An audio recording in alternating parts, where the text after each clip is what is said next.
it allows it. If not, then I don't know what's up. Twitch would be like the funny of that to my internet. How y'all doing? How's it going? So I was off for a little while. I had to jump out because, at my work. Pause came back, so I tried to squeeze in some little lifetimes. And after this session, I'll probably be here for about maybe an hour, 2 hours tops. Because I'm trying to, the intent, quote unquote, tonight is to do one of my Twitch / Big Ol' Lives editing wise. Because if you go to my YouTube channel, my podcast wise, I was trying to have an order, quote unquote. I'm like 14 months behind. I do all that to myself. So with that said, I'm gonna just put, it'll say like Big O Twitch live and the date. So you'll see, 3 years ago, live pods, one-on-ones, etc. to current events.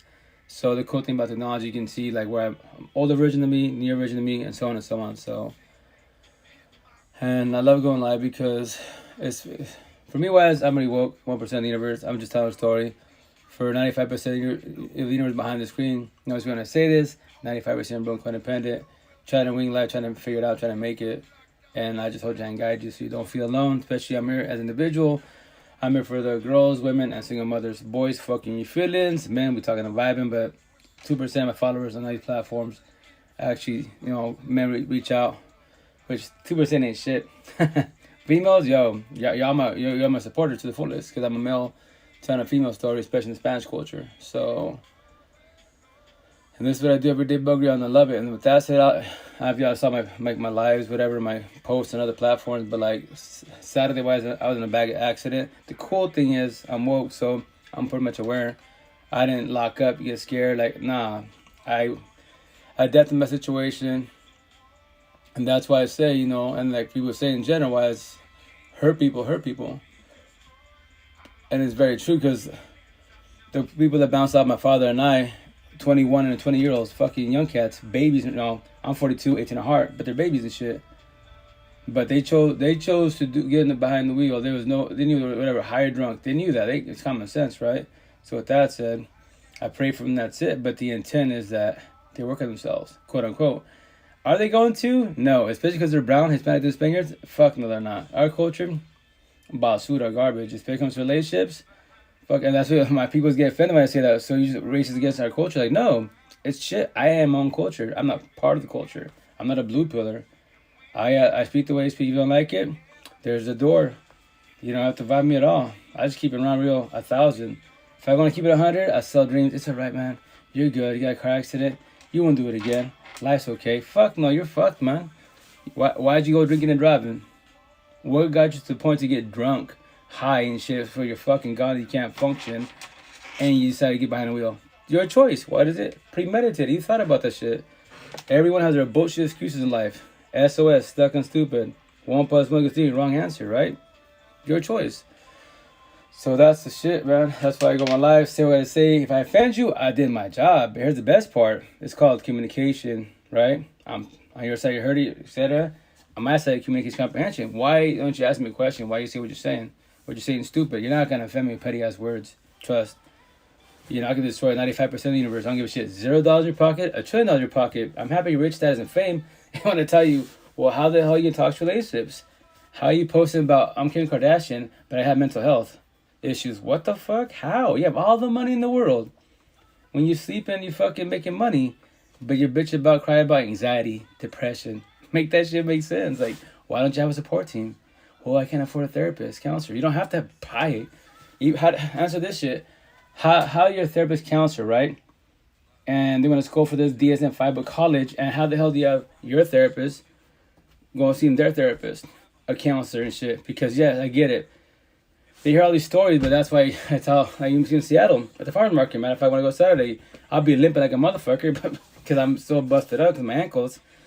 Oh shit, that I gotta maintain the matrix, can't beat it. So, oh shit, sorry, pardon my language, my ankles, because they're still swollen. Today's better. Today's day 3 from recovering from the accident, so they're not as swollen, especially my left one. So, if you see me walking, why all the tats? Oh, awesome question. Why all the tats? Because 3 years ago, I went through a bad breakup, right? Oh, fuck, sorry.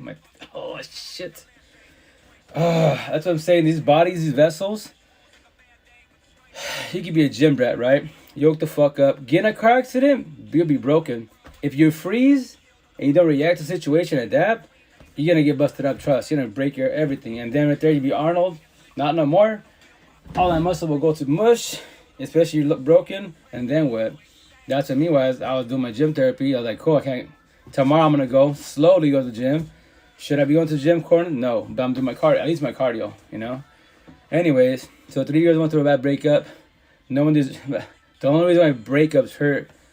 So back to the breakup. Back to the breakup, right? Exactly. So with that said, what you gonna call it? 3 years I went through a bad breakup, right?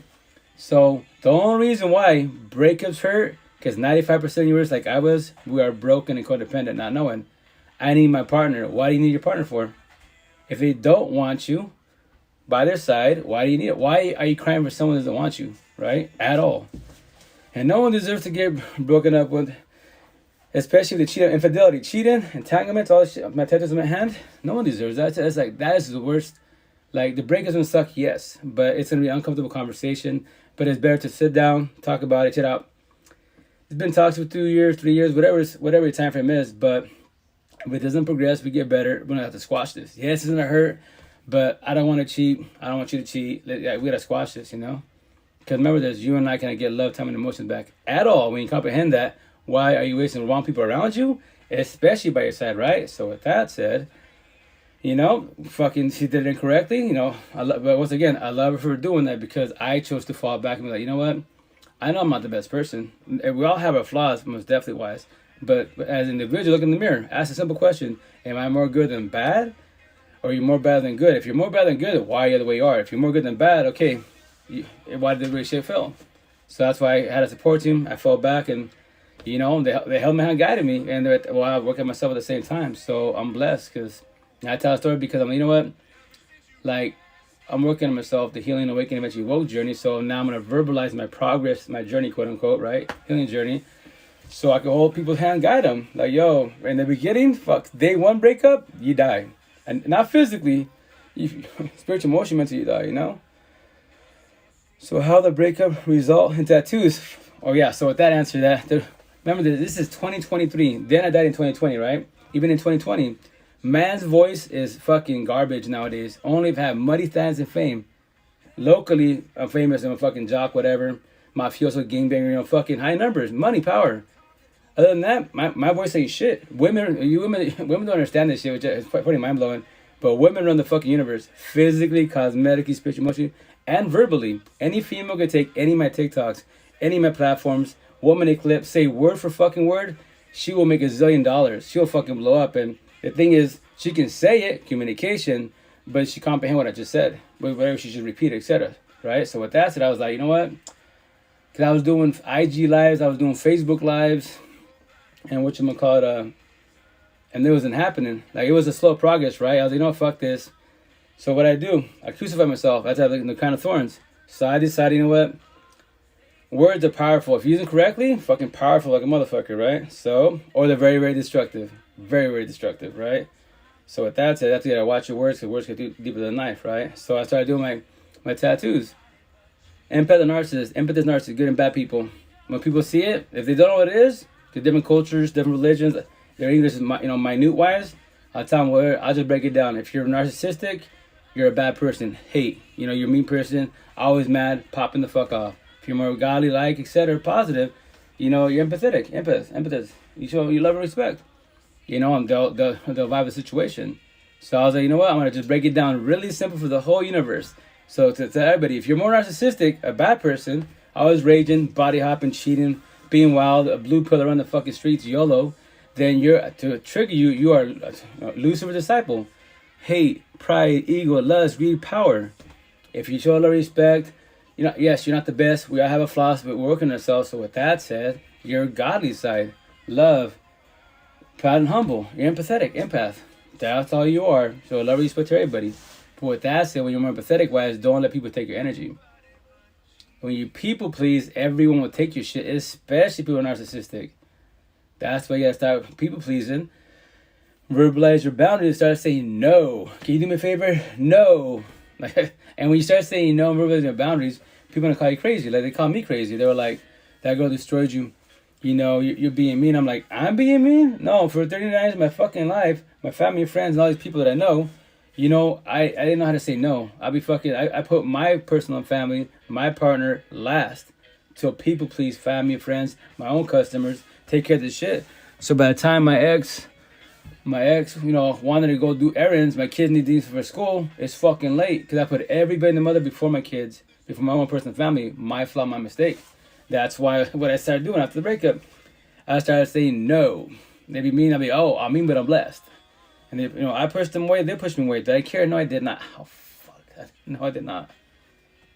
And the cool thing is, like I tell people, man, like when you start, you know, rejection, protection. So when you start doing that, you feel hella good. You feel hella good, man. Like you have the less stress you have in life, the better for yourself. I promise you that. I promise you that. Every which way. Because you can breathe better. You're like, damn. My phone, dry as hell. And like, you know, before in the beginning, I was going to my healing awakening. I was like, what do I have a phone for? No one calls me, you know? Yes, co-parenting, kids, etc., all that good stuff, but like, it's dry as fuck. Now I'm at peace. I'm at peace. I'm cool. I'm like, hell yeah.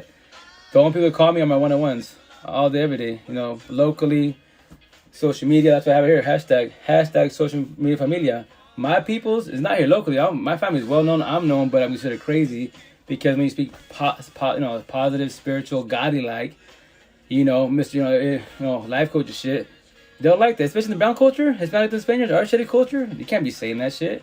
But if I talk about blue people talk, gangbangers, mafiosos, partying, kicking, Cinco de Mayo's coming up, all that good shit, what am I gonna do with that? That shit's irrelevant. That's a blue pill's conversation, irrelevant. But if I want to make money, status, and fame on any platform, black versus brown, Aztec versus the Incas, fucking Hispanic versus Latinos, and all that corny shit. Like I used to when I was a blue pillar. Bando, I need help. What's up, Bando?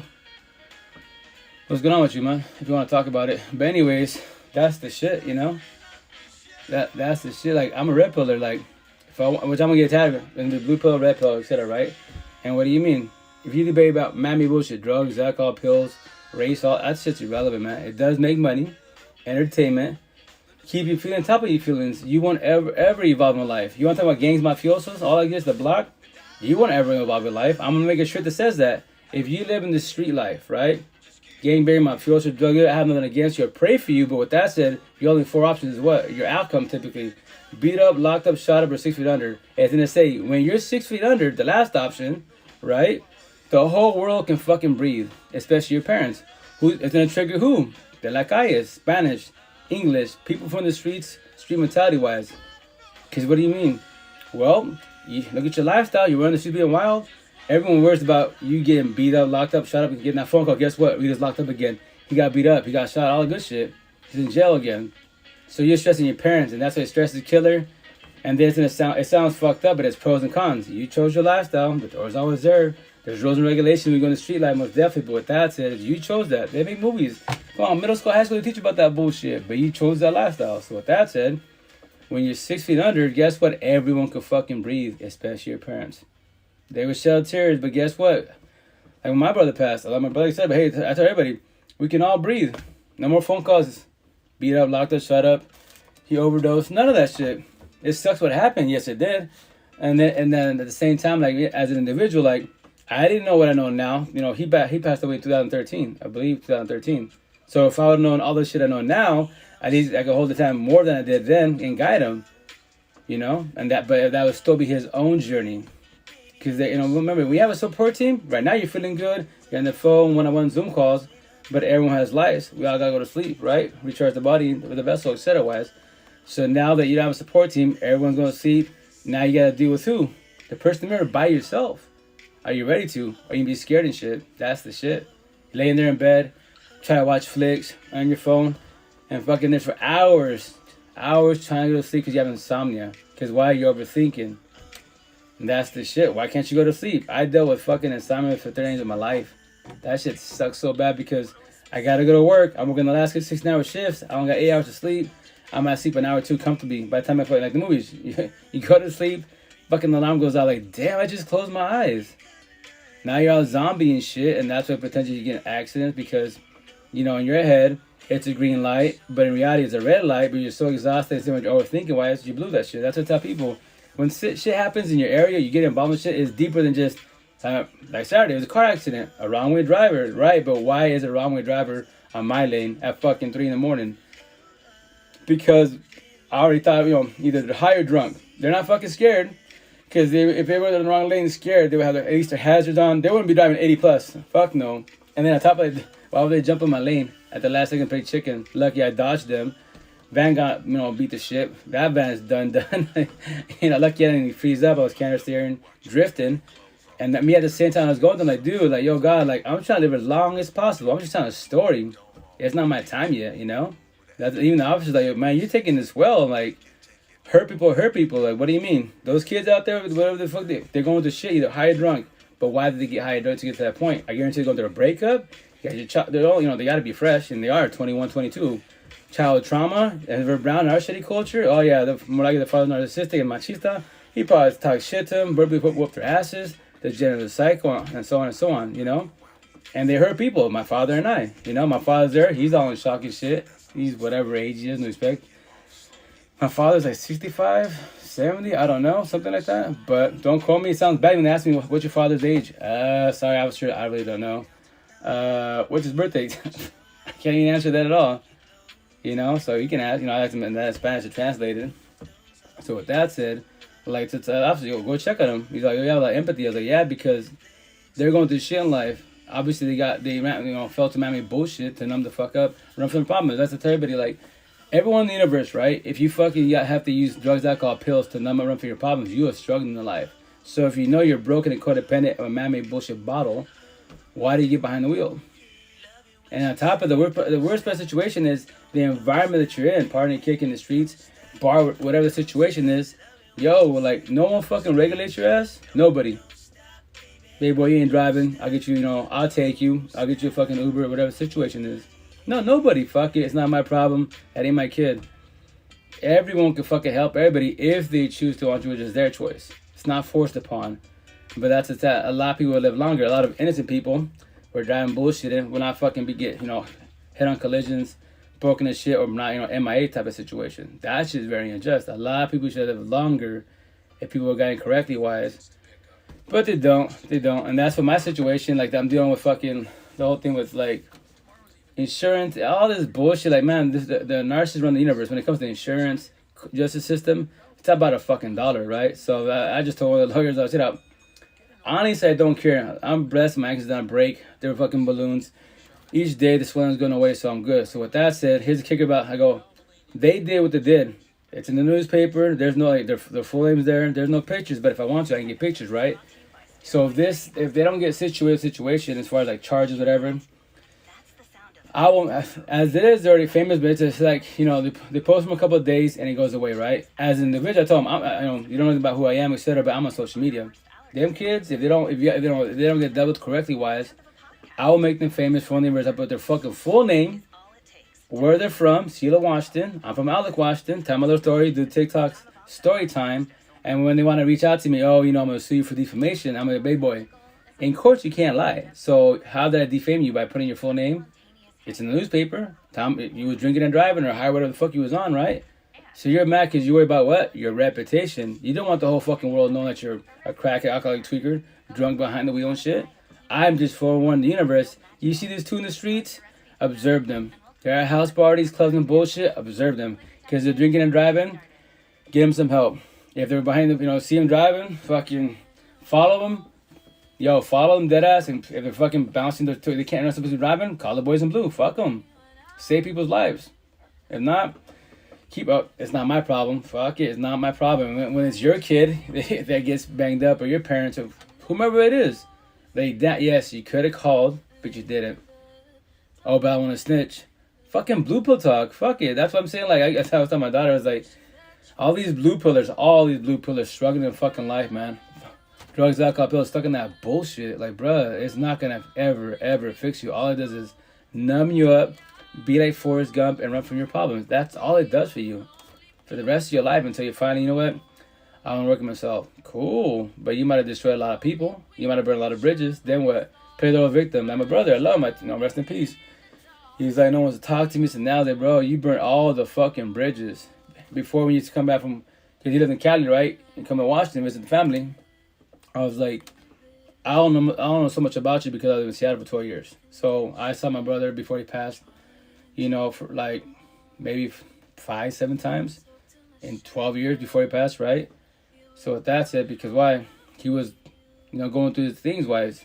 So I tell him, you know, you come here and visit because you're high, whatever the fuck you're doing, foils and blues. You're stealing from everybody, why? So they were happy to see you initially, why? Now they lock everything up because it's all you. And I would tell them, when you fucking, I don't speak drugs. I don't give a fuck to get educated about any drugs.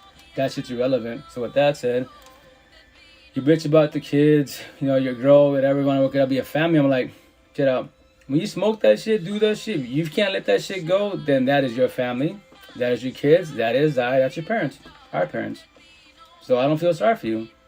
I went through a breakup. You saw my breakup. I fucking got DVK. I got fucking slaughtered. I didn't think one time, you know what? I'm going to grab a bottle. You know what? I'm going to get some drugs. I'm going to get my anxiety pills. No, because I know that fact, 1,000, all that does is numb me up, run from my problems. Why are you scared to verbalize and talk about your problems? That's why people struggle. And I get it, yes. You can fight in people, and you thought they were good people, and they throw your past and your present. You know, you get altercation, right? And this is what's called reactive abuse. I'm on that for a reason. Y'all get an altercation, right? They haven't ever mentioned about your past, because you know you can find that person. Heated argument, and they say, oh, that's why your dad left you. That's why your ex cheated on you. And you're like, what the fuck? It's in a hurt. Yeah, and then from there, what happens? Your walls get higher. Fuck everybody. I'm not saying shit to nobody. The downfall when you build walls, you push everybody away. You have so much, you have no trust for nobody. How are you supposed to evolve in life if you have no trust for a little bit for somebody? That's the question. That's why I love TikTok. You build walls, you can't see behind the wall, right? But if you build fences, you can meet people halfway. So that's how people did us. Build a fence. Talk to me. Judge me. Brown person with tattoos. Gangbang my first drug dealer, right? It hurt my feelings. Now read me. What do I talk about? It's hard to see me on my live with my tattoos say, but you can always say, ask me, whatever, right? And then from there, what's my energy? What's my platforms about? What do I talk about? You know, am I a statistic? Jump on this live, what up? Just got to jail, drop bodies. Single Mile's about to come. What about the fucking party and kick it? I give no fucks about Blue Talk. Single Mile, whatever. Spanish, it's just a tongue that I know because born and raised is, you know, Hispanic, whatever. Chicano, Mexican, American, and all that good shit. It's a tongue. It doesn't. The only reason why there's fucking languages in the universe, God time, Bible time, Genesis times.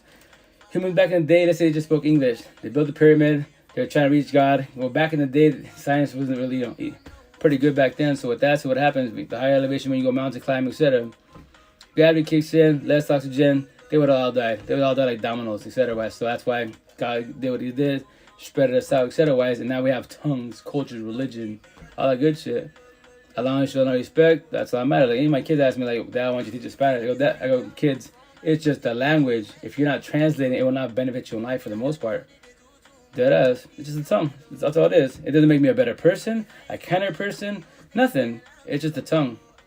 So with that said, so I tell them, this is America. Just fucking let's stick to English and that's it. Make it simple as possible. Don't make it more than you're supposed to. And then with that said, just study.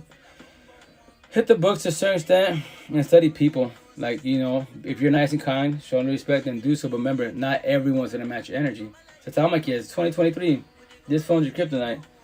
So, you know, people are so born codependent, it's fucking retarded. Relationships, fucking garbage, man. It's fucking garbage. That's why I tell 25 and under, you can't teach me shit in life at all. At all. Any culture, any religion, I don't give a fuck if you're social media famous. You can't teach me shit in life at all because how come you're 25 and under, you're famous on social media, model, I don't give a fuck what you is, OnlyFans, all that, but you're crying about a breakup. That's the shit. Make that shit make sense. How 25 years old, you're crying about a person that doesn't want you at all. You cheated, yeah, but here's the kicker. In relationships, right? Now, remember, I make this sound so easy because I had a support team. So with that said, I can get a relationship, right? And I can leave whenever I want to. She can leave whenever she wants to. The door is always there, right? And yes, it'll be unjust when someone gets up and leaves, especially the ghost you. Fuck yeah, it's gonna hurt you. But that's why if you're observant, you can see red flags. I guarantee you, let's say you're talking and vibing good, everything's love and respect to the fullest for 1 year, 2 years, all of a sudden they start, you know, pushing away. Less conversations. Can't, y'all cool with lovey-dovey type of situation, hugs, now they're pushing away. They're losing interest. So you can ask them, what's up with you? What's going on with you? Like, why are you pushing me away? And even then, when you ask questions, they don't even got to respond. They can just look at you and not say nothing. So that's why, as an individual, you gotta make a decision for yourself. Be like, shit out. If you don't have to respond, but if you're losing into the situation and the spark's gonna end on your side. Sorry, I'm fucking tired. What you gonna call it? Then let me know. We'll squash it right now. Because if you don't want to have this conversation, I know it's unjust, quote unquote, a little nervous to talk about. I tell you all the time, yo, you can't hurt my feelings. No one in the universe can't hurt my feelings at all. I hurt my own feelings by overloving somebody, and that's why I was crying about my second baby moms. And that's the nice when I say this, it's gonna sound narcissistic because I'm selfish. Fuck yeah, I'm selfish 1,000. That's the last female in my life 3 years ago I will ever shed tears for, ever. Every which way. Like, I don't need a partner, I want a partner. So that's it. When you need, I need my partner, I need my kids. No, you should want your kids. You should want a partner. The only person that needs anybody is kids, like my kids. All of them, especially the boys. Because they're not old enough to get a job, roof over their head, in a car. You can't beat the matrix, you just maintain the matrix. And with that said, boys and girls, don't worry about what anyone says about you. If you fucking work at McDonald's, right, for the rest of your life, as long as you blessed, you fucking blessed. Fuck what everyone says. How come you work at McDonald's and you love your job, cool, right? You got a manager, and they're bitter as fuck, right? And you go to Walmart, managers, all these fucking Microsoft, BBL, OnlyFans, all this shit. They have way more fucking money than you, right? Way financially stable compared to you guys, but they're miserable as fuck. Bitter as fuck, toxic relationships, crack alcoholic tweakers, but they have way more money than you do, and you love life to the fullest. You're fucking Repo Talk, you're more richer than them. Bluepill Talk, yes, they're richer than you financially wise. Man-made bullshit, but they're miserable as fuck. They're Bluepill rich. You're Repo rich. Show a little respect. Hey, okay, I'll talk about it. Make you throw shit in your face. Like, why would I talk to you? You should work at McDonald's, just the cashier. Don't even brag. I'm my CEO, all this shit, my business. Cool, you got your business, but why the fuck you bitter in life? I call anybody. I don't give a fuck. I love saying that shit. Yo, you have more money than I do, but look at you, miserable as fuck. It's so obvious. So why are you miserable? I'm not miserable. And I tell them, fuck it. We're the maddest smiles behind you, dying and crying. I was you, but I still talked about my situation, and that's the cool thing when you have a support team. Talk about it. So you become. Evolve in life. If not, I promise you 1,000, you can't fix yourself by yourself. Highly impossible. Because once again, I say all the time, if your mental capacity is maxed out, how am I supposed to tell myself, like I was trying for 5.5 years with my first baby mom, to get over her, to get over a breakup. I was shedding tears about a female is not by my, yes, she cheated, it fucking hurt, yes, but why did she cheat? Why am I crying about someone that doesn't want me by her side? And on top of that, when she played me like a feel the second time too, and that's what it's hard when you have kids, because let's be a family again. If you're empathetic, you will fall for that shit all the fucking time. Just be a family again. And then another person narcissistic, lose a disciple, use and abuse you. Every which way. They will. They have no remorse because they're more narcissistic wise. They're more bad than good. They can act nice, not be nice. Offer you toxic love and lust, not love. That's why they're consistent with toxic love, verbally and physically abusive, inconsistent with love. Because they don't know how to love themselves. But they'll try. They have good in them, yes. But the downfall of the situation, when you're empathetic, I say all the time, when you're more empathetic, what do? I see the good in everybody and their mother. That's cool, but the wrong concept. You should see the good in yourself first and foremost, and then everyone around you, and then observe them. Well, this person, match my energy, she's beautiful, OnlyFans, Kim Kardashian money, but look at her, she's so toxic. She's going through depression, anxiety. She's an alcoholic tweaker. I can't fix her or save her. I've tried to do that with my ex-wives, and we all live for each other. Nobody in the universe, nobody in the universe. We can't fix, change, or save nobody at all. No drugs, no pills, therapists, psychiatrists. And for the religious folk, God can't fix or save you at all. If that's the case being, I hear yesterday, older lady was, Mexicana-wise, although she was from motherland Mexico-wise, she heard me talking to one of my buddies about that, right? And she's religious, Catholic, all that good stuff. She thought God could do everything. I was like, we're brainwashed that he can. But here's the kicker. That Bible right there, whatever Bible you read, as long as you live godly, 10 commandments, Jesus, like, as an individual, you are blessed as an individual. But I told her, you can't represent your hubby, your kids, no one in the universe, only you. So if you're doing it, are we talking and vibing? Right? But with that said, let's say your hubby's not doing that shit. Miserable, bitter and shit, go to church. See? So with that said, she's like, but I go, shit out. You want to test this out? Which I'm going to make that shirt that say, everybody pray right now as you speak, right? Pray that tomorrow when you wake above ground, you're not a crackhead, alcoholic tweaker. You're not broken, codependent. You're not in toxic relationships. Nothing fucking negative. You don't have anxiety, depression, paranoia, PTSD, suicide thoughts, low self-esteem, anger issues. None of my tattoos at all on you. You don't have overthinking, no reactive abuse, no trauma bonds, nothing. And tomorrow when you wake above ground, what happens? Damn, still a crackhead. Damn, still a tweaker. Fuck, I'm still next to her. Fuck him. But you pray to God. It's like, no, God he holds your hand, guides you. Read the Bible, all the answers right there. But it's your choice, your journey to comprehend, to get your life back. You don't need nobody in the universe but the person in the mirror, that's it. All we can do for everyone in the universe, heal, guide, support, uplift, Forewarn, show my love to each other. That's all we can do for each other. But once again, my side, communication, comprehension, your side, communication. You heard it, you don't have to comprehend, but be observant. When you see the good in him, right? And he's narcissistic wise, he's body hopping. Why? Okay, well, like in TikTok, maybe like a guy would change for a girl when he's nah, fuck that. Nobody changes for nobody. You change for yourself, right? So with that said, if you think to yourself, maybe I'm the one that can fix and save him, mold them to be better. I pray for you, and that's it. That person's about to destroy you with no fucking remorse. That's not their intent, but they shout because they don't know what they are. They don't know how they function wise. There is good in them wise, and they recognize that, and they even verbalize like in the movies. Everything I touch is destroy. Yeah, because you lose a disciple. Stop fucking body hopping. Stop being broken codependent. Stop being lustful. Control your fucking lust. If not, stop trying to be in relationships, monogamous relationships. Be in poly, open, swinger, benefits, fuck buddies. Everything but monogamy. Don't do that shit at all. You can't do it. Highly impossible. What? I love saying again the feelings. What? Yo, it's the boys. Us boys are fucking more narcissistic. Man, we talking about vibing. You're working on yourself, healing journey wise, right? But with that said, the women ain't the women. They're more empathetic wise. Even if we get hoods, they're more empathetic wise. Oh, gracias, hermana. Hey, what's up, Tinu Raul? How you doing again? Welcome to the live. So with that said, that's what I said to the fullest all the time. And that's what boys getting the feelings, especially in Spanish culture. Hispanic to Spaniards, I don't like the fuck out of a culture. Every which way. And that's what they mad at me. But to use my narcissist traits, because I know how to control them. Boys, fuck you and your feelings. You can't teach me shit in life. At all.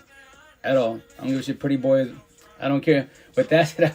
While I was doing this, I think the app's called like Omega or some shit like that. We can go like, kind of go live. You see it's different people's a log and whatever, right? So there was a young black kid on there, like 20 years old. He didn't show his face, right? And he's like asking me questions. You know, what's up? Like, what's up? How you doing, bro? How's it going? You know, you're 42? Yes, sir. 42, 18 at heart. You're 20, right? Corner of your what it says right there. Yeah, I'm 20. That's cool, man. And then he's all like, you know, can I ask you a question? Go for it.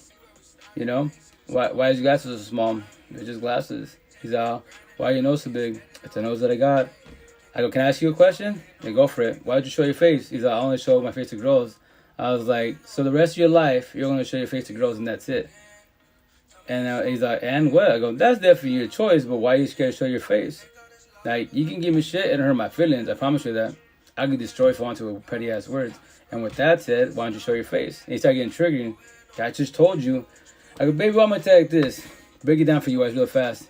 Why are you scared to show your face? Because we worry about what? Remember this word, reputation. See? It's called reputation. So with that said, I'm going to tell you life really fast. The way you carry yourself, your energy, you're losing the disciple to be. I showed him. See, this is hate. Narcissist, right? Because you're being narcissistic wise, pride, ego, lust, greed, power. So you'll go after the women wise because all you want to do is lust and toxic love. You are a statistic to be. I promise you that.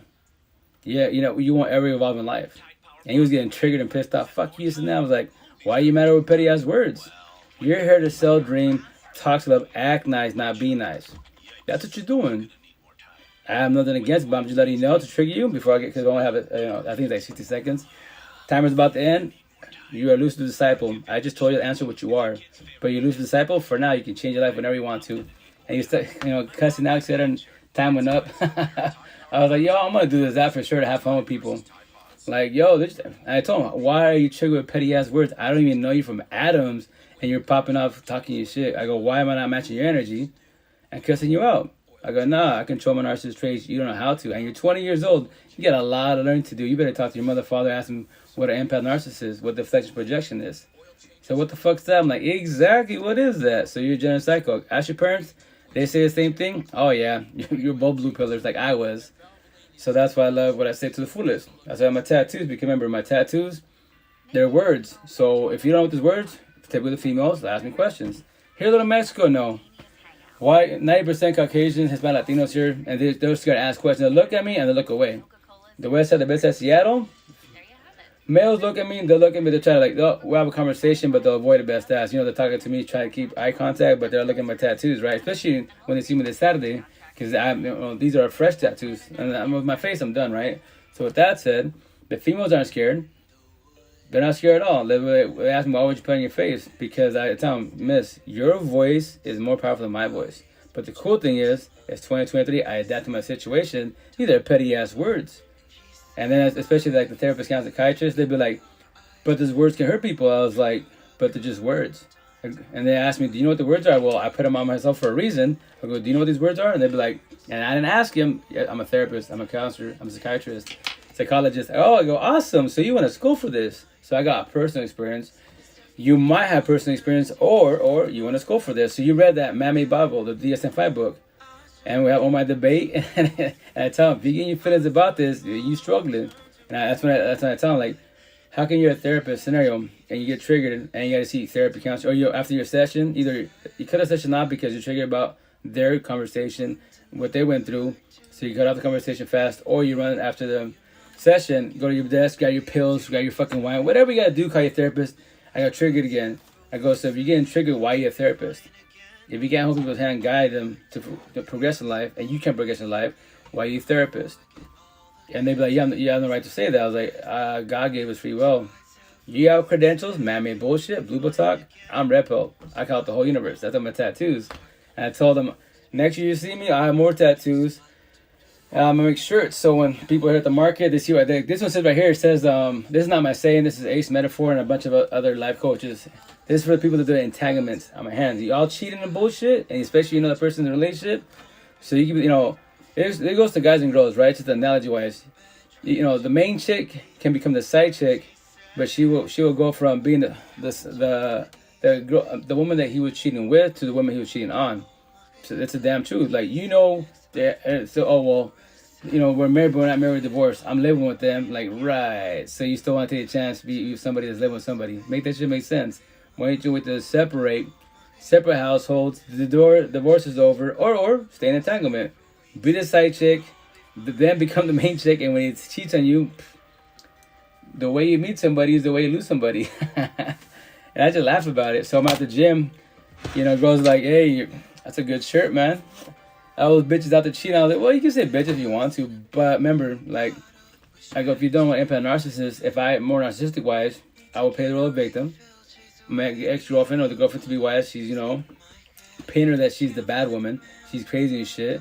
And that's a red flag when you made a potential to be and be like, oh, my ex is crazy. Fucking red flag. Don't listen to them. Reach out to their ex-wives, and talk to them. No one becomes crazy because they're fucking bored, because they're triggered. Simple as that. Because you have a bad environment, a bad partner by your side, right? So that's what I tell them. I can gaslight, manipulate you once again, play the role of victim, tell a sob story, and then you're going to take me in by my side. Because you feel like, oh, you know what? Maybe I'm the woman that will give him all the love. He would change his way for I. Like, I pray for you and that's it. And fall on your face. And that's what I tell him locally. Why it's like, 20 years old, 25, I go, what can you teach me in life? If I go through a breakup, what can you teach me? Especially in Spanish culture. They stay quiet. Like, I'm being rude to you. It's a simple question. You see, you don't even have an answer. And you're probably going through a breakup wise, right? And you see, we're talking a vibe. And I go, if I wanted to, I could pass bounds with you right now in front of your face.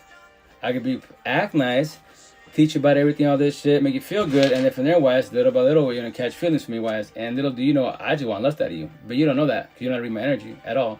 And when I take your lust, when I use lust with you, wise, and if I want to ghost you, you can't, you'll die. Or if I trauma bond you, and she asked me, what's a trauma bond? Very simple.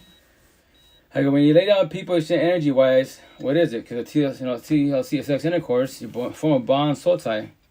It's a bond, right? So if I break up with you, or I cheat on you, give me a chance. I cheat on multiple times, chances, there you go. You're trauma bonded. I own you.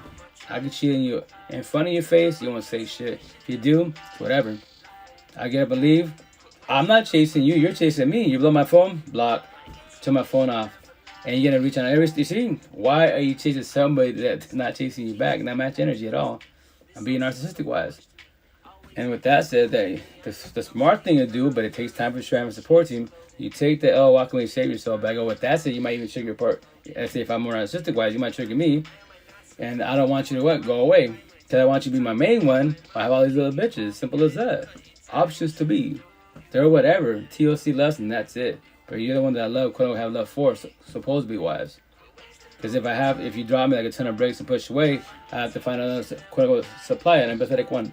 Make her the main one, and tell a story, be nice about 6-7 months, and then go back to my old ways. I go, that's all of us could do that shit, but us minimal narcissistic wise, that's why we do what we do. Especially with social media, all these red pillars. Fuck, no respect to them when I say it, but like, Andrew Tate, he's doing better. He has some positive talk here and there, but like, fresh and fit, sneak on them. I would love to debate him all day, every day. Be like, yo, you're not red pillars. You have a little bit positive talk, but other than that, you're blue pillars. Who gives a fuck about man versus women? High value men, high value women. So you're trying to tell me because I'm making 6-figure plus, I have the right to cheat. What do you expect because their bracket's higher? Like, yeah, man made bullshit higher. So if you can't go to your lust, then you shouldn't be in relationships. And the woman's supposed to accept it. Well, you expect your partner to cheat on you because they have all that money and power. And you don't. It's like, what the fuck? Make that shit make sense, man. And that's why I tell people, like, don't accept people in life at all. But that's your choice. I'm with him. I don't know. He mistreats me verbally, physically abusive. He's cheating on me, but he's got a nice car. But we got money. I got the Gucci and Prada. Yeah, because his pocket's not your pockets, but that lets you know that you love toxic love. Being verbally, physically abused, cheating on each other-wise. But the benefit is you got the Gucci and Prada. You got the money, status, and fame. Man-made bullshit. So, as an individual, if I know that, especially if I know you one-on-one, etc.-wise, and you're doing that, for one, you keep doing it, I shut up my sympathy, empathy, and be like, yo, I'll still talk to you, friend and associate. I pick up a ton of times as a friend and associate, not as a partner. But with that said, I don't feel sorry for you. Keep dating the same people. They're disciples. But you got your Gucci, you got your party on trips. They flew you out. That's cool. Toxic love. That's all it is. But that's on them. That's what I tell people. If you accept people alive, you'll be miserable. Especially when, once again, like, if scenario, I have a girlfriend, right? And I don't like people that are jealous, controlling at all. Because I'm not jealous, controlling. But I say, you know what? Everything else is good, but she's beautiful, nice body, Kim Kardashian, all that good shit, right? Money, status, and fame.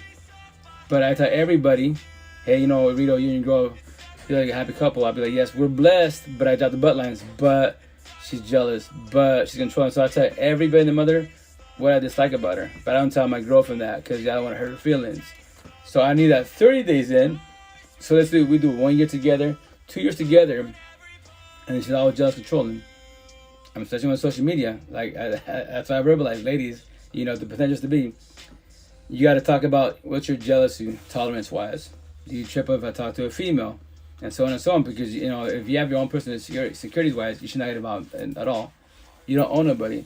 And with that said, judge and read me-wise. If I'm flirtatious, passing boundaries, common sense, being narcissistic-wise, and machismo, aka narcissism, I shouldn't be in relationship-wise. Right? So with that said, that's what I tell females. Like, I don't need you, I want you. There's a door, I can leave, you can leave whenever you want to.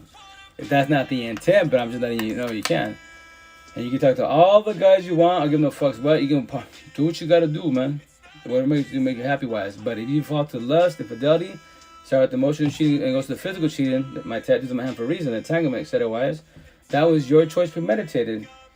That's it. If you cheat, we'll talk about it, but it's not like traditional blue pill talk. Well, you know what? I'm going to talk to my partner about it. He or she will forgive me wise, and we'll still be together. No. It's first time and last time, and that's it. You felt to lust? Let's talk about it. Alcohol's involved? Well, there's your problem. You can't control your liquor. So you did Jamie Foxx blaming the alcohol. You're the issue, right? Am I going to be mad at that person? No. That's you're quote-unquote adults, right? But no, you're adult high schoolers because you know your relationship and whatever the situation was. So we'll talk about it and be shit out. And I'll call by your first name. Shit out. I called you by your first name. Not babe, love, nothing. Why? Because we're having the conversation, but it's over. First time and last time. The next relationship you get into, if I was you, I'd wait, fall back, work on yourself. I'll still be your friend associate. I'll still hold your hand, guide you. But just as a friend associate, not as a partner. So with that said, in the next relationship you get into, you don't cheat on them. If you cheat on them, that means you fell to lust. Why? You have no self-will. And it's an addiction. It's a habit. So you can't be in relationships. You don't know how to. You try A for effort, but don't be in them. You're not ready for them. That's the shit. So that's why Females be like, yo, you harsh. I'm like, it's my life. It's your life. Why would I put up with you if you're verbally passing boundaries? If you're emotionally cheating, oh, we're just flirting. You can flirt with me. I'm your partner. You can bullshit with people. Bullshit is bullshit, and that's it. But you passing boundaries, it's done. That's why I say when someone disrespects respect, they broke loyalty, trust, and love. All they can offer you now is toxic love, lust, drama, traumas, and trauma. Take the L, walk away, save yourself if you choose to want to, which is your choice. If not, stay there. I pray for them. I was you. Man, I pray for that manifest. She'll do better. She'll change her way. She'll love me more. That's how people don't... Like, nothing wrong with praying. It's a positive prayer. But when you're praying for your partner to change their ways, God's like, yo, baby boy, I've been hearing you for 5 years, 2 years, whatever situation the time frame is. Like, why don't you pray for yourself to take the L and walk away, save yourself. Build the courage and strength. The door is right there.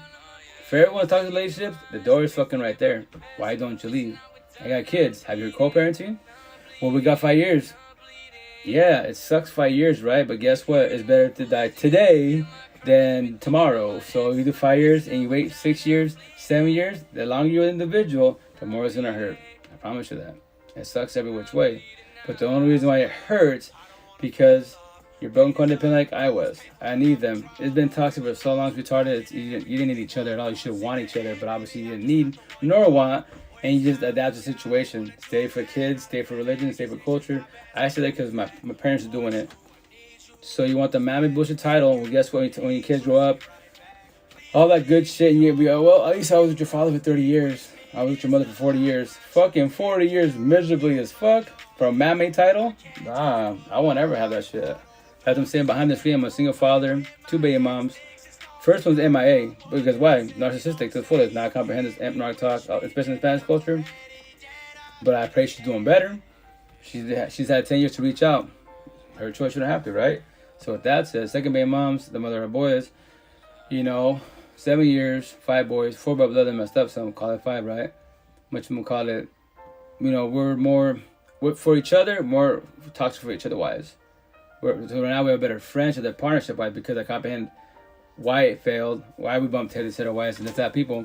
When y'all going through shit in life, breakups, like me, I was in a relationship before my brother passed, right? So I broke up my girlfriend because I haven't lost anyone that close. My first breakup destroyed me, fuck yeah, right? Then I thought, okay, that's probably, in my life, that's probably like the most pain I could feel in my life. When I go through a breakup, and I lost my brother, oh fuck no, that was way worse than losing my first baby moms, right? That cheated, destroyed all the good shit. So I thought in my head then, in 2013, well, this has to be like the worst pain in life. I can't, I don't think there's worse than this, because anyway, if you lose like, a sibling, parents, your own kid, someone that you see all the fucking time, it's gonna hurt. Trust, it's gonna hurt for a minute. Remember this. But with that said, death is inevitable. If you break down why it happened, you comprehend it. Remember that physically, the body, the vessel is gone. It did its time. The next time, you'll see each other, right? But spiritually, emotionally, mentally, that was by your side. Whether you feel them, you hear them, etc., memories, that was by your side, man. They want you to do good. So with that said, once again, I thought then that was like, hey, this is the worst pain I can feel in my life. Oh, fuck no. 2020 when I died, that breakup, fuck, that was the worst pain out of all of them. Versus my first baby mom destroying me, cheating, etc. was. Then losing my brother, that fucking hurt hella bad. Hella bad. That's how people like, that's why I'm gonna tell me like, I don't know if y'all know that rap artist named Triple X, Extension, I believe his name correctly wise. They asked him one time in the job interview, like, how you doing? He's like, I'm dead, I'm alive, but I'm dead. I'm like, fucking beautiful. It's a damn truth. Because when you're dead, you're dead. You don't feel shit. But when you're alive, but you feel dead because you're going through a breakup, everything fucking hurts.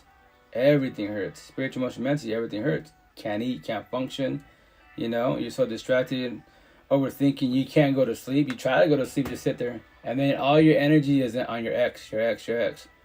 Why? Why your ex? And then you see, physics technology-wise, you see them on social media, they're party kicking it, have a new party, etc., all that good shit, and you're dying and crying. Focusing all your energy on them when you should be focusing energy on you and the person in the mirror first and foremost. And once again, I make it sound hella easy because I had a support team. Without a support team, it's going to be highly impossible for you to evolve. You can try, but it's going to be highly impossible. Because the downfall situation, if you don't know how to work on yourself, fall back to healing journey a little bit, and then you get in a relationship. Let's say your ex-body hop out of the way. They're definitely broken codependent. Anyways, let them be. That person that they're about to be with, they're going to destroy way worse than you. But you wait 6 months, you get relationship wise. But the downfall is like if you don't let your ex go, forgive, not forget, let go, you bring your past traumas, insecurities to the present relationship wise, and you more likely will self-sabotage relationship. How so? If I have a girlfriend, right, and in my ex scenario, right, my second baby mom's right in 2020, I had the opportunity to be in another relationship right away, right? But the downfall is you can't fix yourself the body by yourself. You can try to, aka try. The thing is, let's say I jump in a relationship right away, right? Still my feelings, trying to do co-parenting. Her and I still bickering and shit in front of my girlfriend, right? If I had a girlfriend then, right? And that's toxic every which way. And then let's say my new girlfriend, like, man, every time y'all see each other, you and your baby moms, why y'all bumping heads? Why don't you just like meet up, drop the kids out, whatever situation is, just go on to that? Why y'all gonna say shit to her? Or if she talks shit to you, why do you gotta respond to that? Just let her be. And for sure, remember this, from the outside looking in, everyone can say it and make it sound easy because they're not going through it. But they're actually telling you correctly wise. But remember, it's your journey, not theirs, your journey, right? So let's say my girlfriend and I get an altercation. And it's time to let my ex go, right? And from there wise, we get an altercation and I say, whatever she does, she triggers me and she does what she's doing what my ex is doing or saying whatever situation is, right? And I tell her, yo, you're just like my ex. I self-sabotage relationship because now I compare my new partner to my ex-girl, aka my baby mom's wise. And now I say for the most part, relationship's pretty much done deal. It's pretty much over. Because now your partner's like, yo, I'm not your ex. Why'd you say that? Altercations. And once again, it can get to the point y'all doing TLC and she'll call you out. He'll call you out, whatever you're into wise, right? Yo, you smashing me, you're smashing your ex. During the fucking session, I've been there before, like, what the fuck? And it's a buzzkill, like, what the fuck? But because why? What we said, you're just like my ex. Then, quote unquote, they have the right to say that. But then you get an altercation during TLC, and it just becomes uglier and uglier, and that's when you start pushing each other away. But that's why I tell people you should not jump in relationships right away. You can't fix yourself by your side at all. I promise you can't. You can destroy people, fuck yeah, you can. That's why I tell people, you go body hopping. That's what you're doing, just body hopping. If you act stupid, etc., boom, you go to the next one. That's why when guys go through the whole phase, that's all they're doing. Body hopping. And they answer why you do the whole phase, because you are running from you destroying somebody or they're destroying you wise. So you're trying to fill a void you cannot get from your ex. Ever get from your ex. And the downfall is hurt people. Been there, done that. So I could tell you all about that. That's why I say what I say. And the cool thing is, for the most part, with the potential to be wise, like if you're telling your story, right, which I saw a TikTok today about that. There's a young black guy, he's like 33-ish wise, right? So his pod's legit, right? But when I say this, eventually I will stitch him, and then, a lot of the type of people, the pods that, if the pods are people from the streets, they're like calles, right? I don't give a shit what color he is. They can't teach you healthy long-term relationships. They can teach you toxic, broken, codependent relationships, because they be in the ghetto hoods, they've been more narcissistic wise, being the body hopping like crazy, doing entanglements. The females can do the same thing for the most part, but they have more heart, more love than the male does. They're both narcissistic wise. Because all they know is the ghetto hoods, majority, not all of them, majority are broken codependent. Toxic love, lust, drama, traumas, and trauma. If I want to do a whole phase, if I want to do my benefits, I'm not going to the suburbs. I'm going straight to the ghetto hoods. Why? The females know toxic love. Verbal physical abuse, being groped, being mistreated, fucking passing boundaries, all that shit, being called bitches. So they're not used to a healthy love, positive love. They don't know what that is. Survival up there, some more conversation, boom, we can evolve to more. But here's the kicker. I'm ready for a relationship, but they're not. Then what? And I'm not trying to hurt her, but I can. If I want to, it's my choice. And that's the shit. That's what I tell people. You got to be ready for relationships. So they're asking him why it's about marriage and bullshit. He's like, well, maybe in time. But he's even saying, like, let's say you do get married, right? Everything's got to change, because what I talk about my pod right now is single stuff. Body hopping, I put my drawers, panties, etc. So now if I have a wife, I got to talk about love and a healthy relationship and everything changed. I can't really talk about what I just said, with my past. But in reality, for the most part, if you have a good potential by your side, you're actually working on yourself, you can't talk about your past. What do I talk about my benefits? Even my recent ex-girlfriend from last year, she even asked me, like, when you talk about benefits, like, you get into it, like, oh yeah, I love talking about it. She's like, do you miss that? Like, what do you mean? Do you miss doing benefits? I go, what's pros and cons? Like, what do you mean? The pros is what? TLC love story, with the fake major love story. I'm not with nobody. I'm not with nobody at all. They're not my girlfriend. I'm not their boyfriend. I tell them, do you, I do I. You know, take care of yourself. I take care of you on my side. But remember this: I am not with you. You're not with I. I can't regulate you. You're out there doing your thing with the guy, kissing. It's not hurting my feelings. You're not my girlfriend. I can't regulate you, and vice versa. And that's the shit. People want to do benefits, right? For the most part, females are they're more down with it. But the guys, they're just too greedy and lustful. Like they don't want. Okay, shut up. You lay down with me, wise, but only me, and that's it. You can lay with other girls, don't give a shit about girls, but another guy. But if you're doing benefits, yes, talk about it for sure. Break down the rules, but why even do that if you're not together? Because right there, you're kind of passing, we're a little bit hard feelings. That's why people want to do poly open swing relationships. If you can't handle one person by your side, how the hell you can handle two or more? That's when I talk to females and males about polys, and I tell them, I heard the conversations, let them speak their mind to the fullest. And I tell them, yo, queen, let me tell you something real fast. Like, that is your lifestyle, and then against it. But you see, we're talking about it. You're talking about jealousy issues, insecurity issues, right?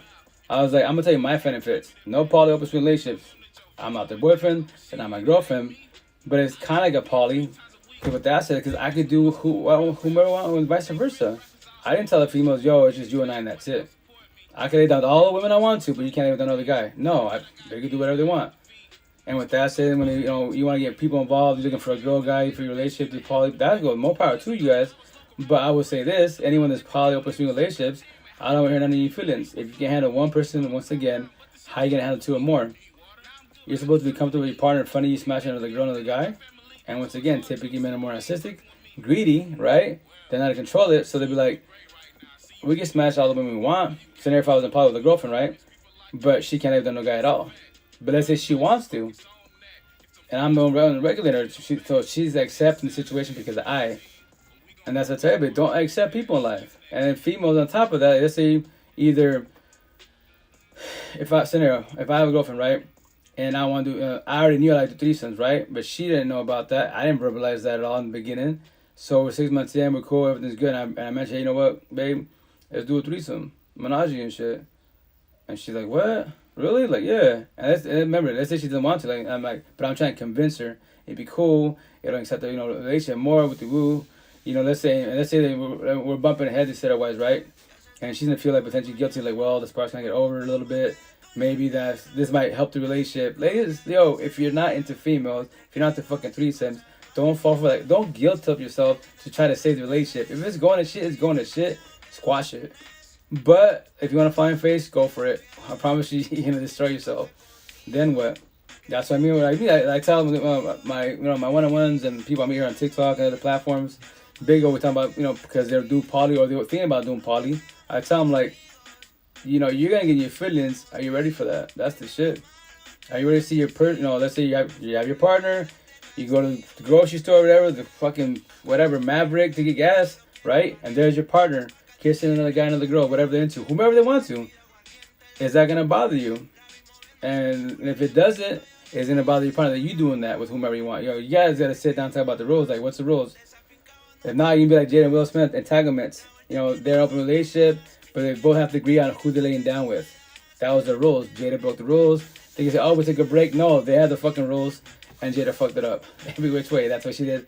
The entanglement, aka cheating. It's a nicer way of saying cheating. They're saying, oh, you got food stamps. No, I got EBT. It's a nice way of saying food stamps, man. So with that said, you got to talk about it. That's when I did my benefits, the females be like, yo, they're doing menage, threesome. I was like, nah, I won't do that. Why? To my friend, I go, first and foremost, no. They say you just got to randomly go on the streets. No. Why? Because this is going to happen. I promise it's going to happen.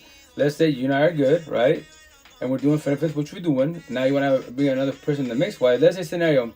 I like the way she looks better than you, wives. She tastes better than you, wives. She actually showed me more love and affection. I love her energy more than you.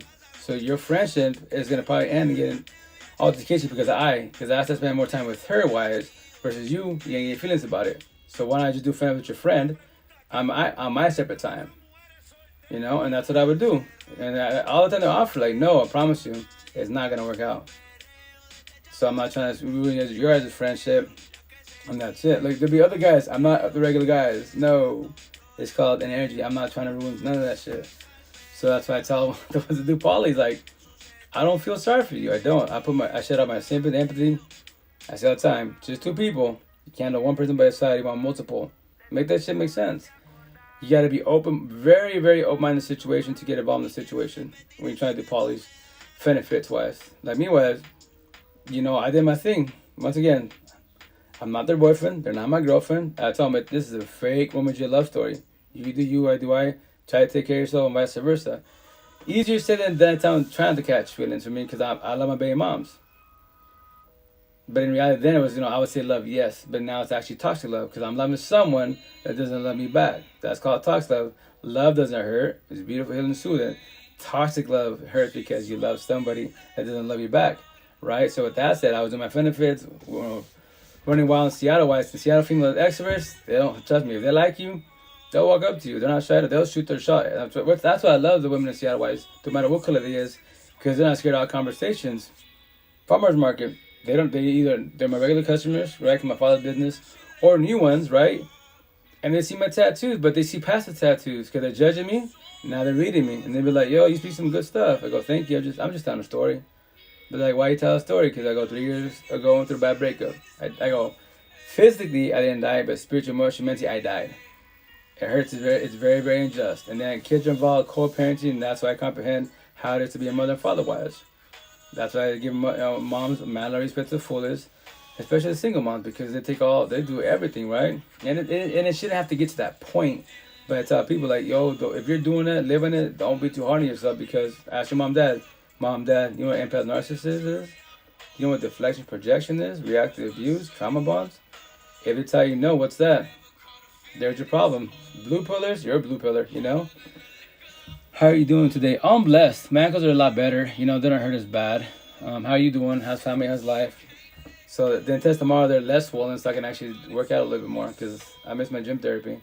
Because I love my cardio and I can't. I'm walking like I'm busted. Everyone looks at me.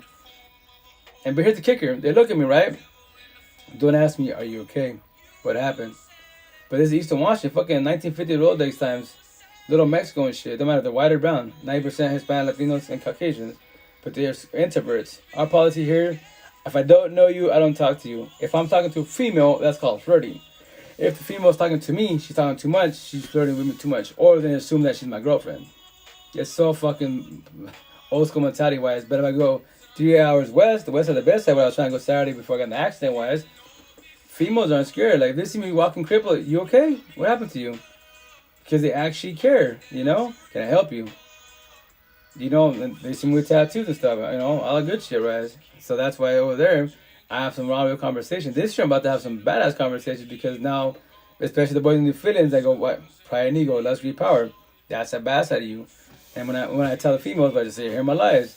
Women, y'all ain't the problem. It's just us men. We're just raising correctly wise. Women narcissistic wise, every which way. We offer, once again, toxic love, lust, drama, trauma bonds, and trauma.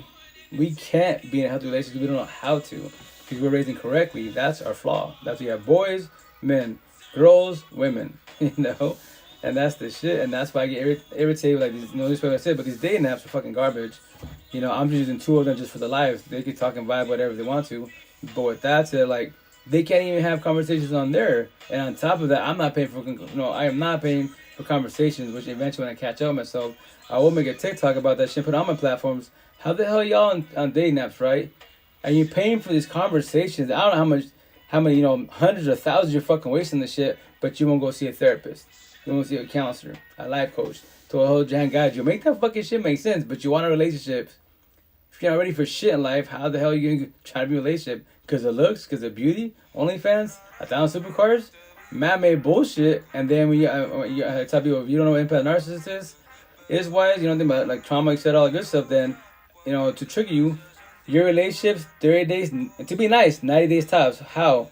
It starts with lust, because physical attraction, all that good shit. You're not asking the right questions. You're not observing the red flags. And then it goes to love, talks to love, and what's the last part? Sparks over. 30 days, 90 days, nice to be nice to you guys. How so? Because y'all bang like bunnies for 90 days. After that, you get your system, nothing in common, fucking different work skills. Everything is fucking like, dude, like, what am I doing here? And then like you would guilt trip yourself, and you stay in that relationship when you shouldn't even be there. It shouldn't even happen. But with that said, if you're a blue pillar, I just spoke Japanese to you guys. That's why I say, as an individual, I judge everybody as an individual by my side. I want her with a girl, not a woman, a girl that's broken codependent. I can't patient her, save her. If she has traumas, her parents trigger, her ex fucking gives her shit, her babe father still talking to shit to her wife, and she gets mad and bitter, hateful and shit, or she shuts down. I can't patient her, save her. And what's gonna happen to I? She's still broken codependent. She hasn't worked on herself. Then she shuts down. She doesn't want to talk to me. I need my space. Leave me alone. And I'm just trying to be quote unquote supportive as a partner. So I get crucified. So I tell ladies and fellows and shit. If you're doing that shit, don't be in relationships. At all. Like me individual, like, that's why as an individual I do scenarios. These girls in my DMs want to get to know me. So yo, I'm not a rich, ask me whatever you like. But if your intent is to like, get somebody to surpass boundaries, I tell them, nah, you can try to do that. But with that said, what you gonna tell them, like, I can't face or save you. So I'm gonna forewarn you, give you a scenario. Let's say we'll try this relationship, you want to try it, but you're still traumatized. So if your baby father gives you shit, you shut down. Your father gives you shit because, whomever traumatized you wise, right? And your man the doors are painted wide open, you haven't worked on it, I get crucified. You don't want to talk to me. I need my space, all the good shit. You're going to push me away. And with that said, I don't need you by my side. I want you by my side. And I'm not trying to hurt you. And you're imagining at a door of pain. I don't want to become your new ex. And you got up and left. And but yes, I did get up and leave because guess what? I gave her 6 months. Everything triggers her. I don't give a fuck how beautiful she is. OnlyFans, fucking Kim Kardashian, man. I don't care. I'm happy she's got all that bullshit. That's cool. But she is still broken codependent. I get crucified. I did nothing wrong to her. I didn't say, I just making sure she's okay. Let's talk about it when you're ready to. I don't want to talk about it. You don't have to, but I'm just letting you know I'm going to give you 6 months of my time just to be nice to you, right? And I tell these people, this is scenario-wise. Because in 6 months, you're going to get a little bit better healing journey, awakening journey. Then I will get up and leave. I will still be your friend associate. I will not be your partner. And you're going to die. Go through your feelings. I had someone go by my side which actually cared about me, and I pushed them away. Yeah, because you wasn't ever ready for it. And that's what I tell people. I just gave you a scenario. It's not physically happening wise. But if you want to test this out, I would take it for your beauty. I would take it for your lust. Have a little good, TLC in there wise. But you, on your side, you're going to be inconsistent with love because you don't even know what that is yet. So why do you want to put yourself in that situation? Do you really want to go through your feelings about it? We can do this. Remember this. 6 months, and that's how I'm going to give you. If you don't evolve when I get up and leave, I will not shed a tear at all. You'll shed tears, I won't. But here's the kicker. I will be your friend associate. I promise you that. And you'll be like, we can try again. No, everyone comes in your life as a blessing. When they leave, what's the lesson? So our situation, you said you thought, thinking, not knowing. We tried, it failed. So the lesson is this. You wasn't ready for I am way too much for you. That's a lot of people that pray, plan, hope, we manifest. You can do all the shit you want to, man, but the kicker of the situation is when you pray, plan, hope, I get that job, I get a partner, I get the Gucci Prada. And if you don't get it, what happens? Your day goes to shit. So if you use the word idea, the idea is I get the partner. The idea is I get the Gucci. The idea is I get this job. It's a 50-50 shot. 50 get it, awesome, it was meant to be.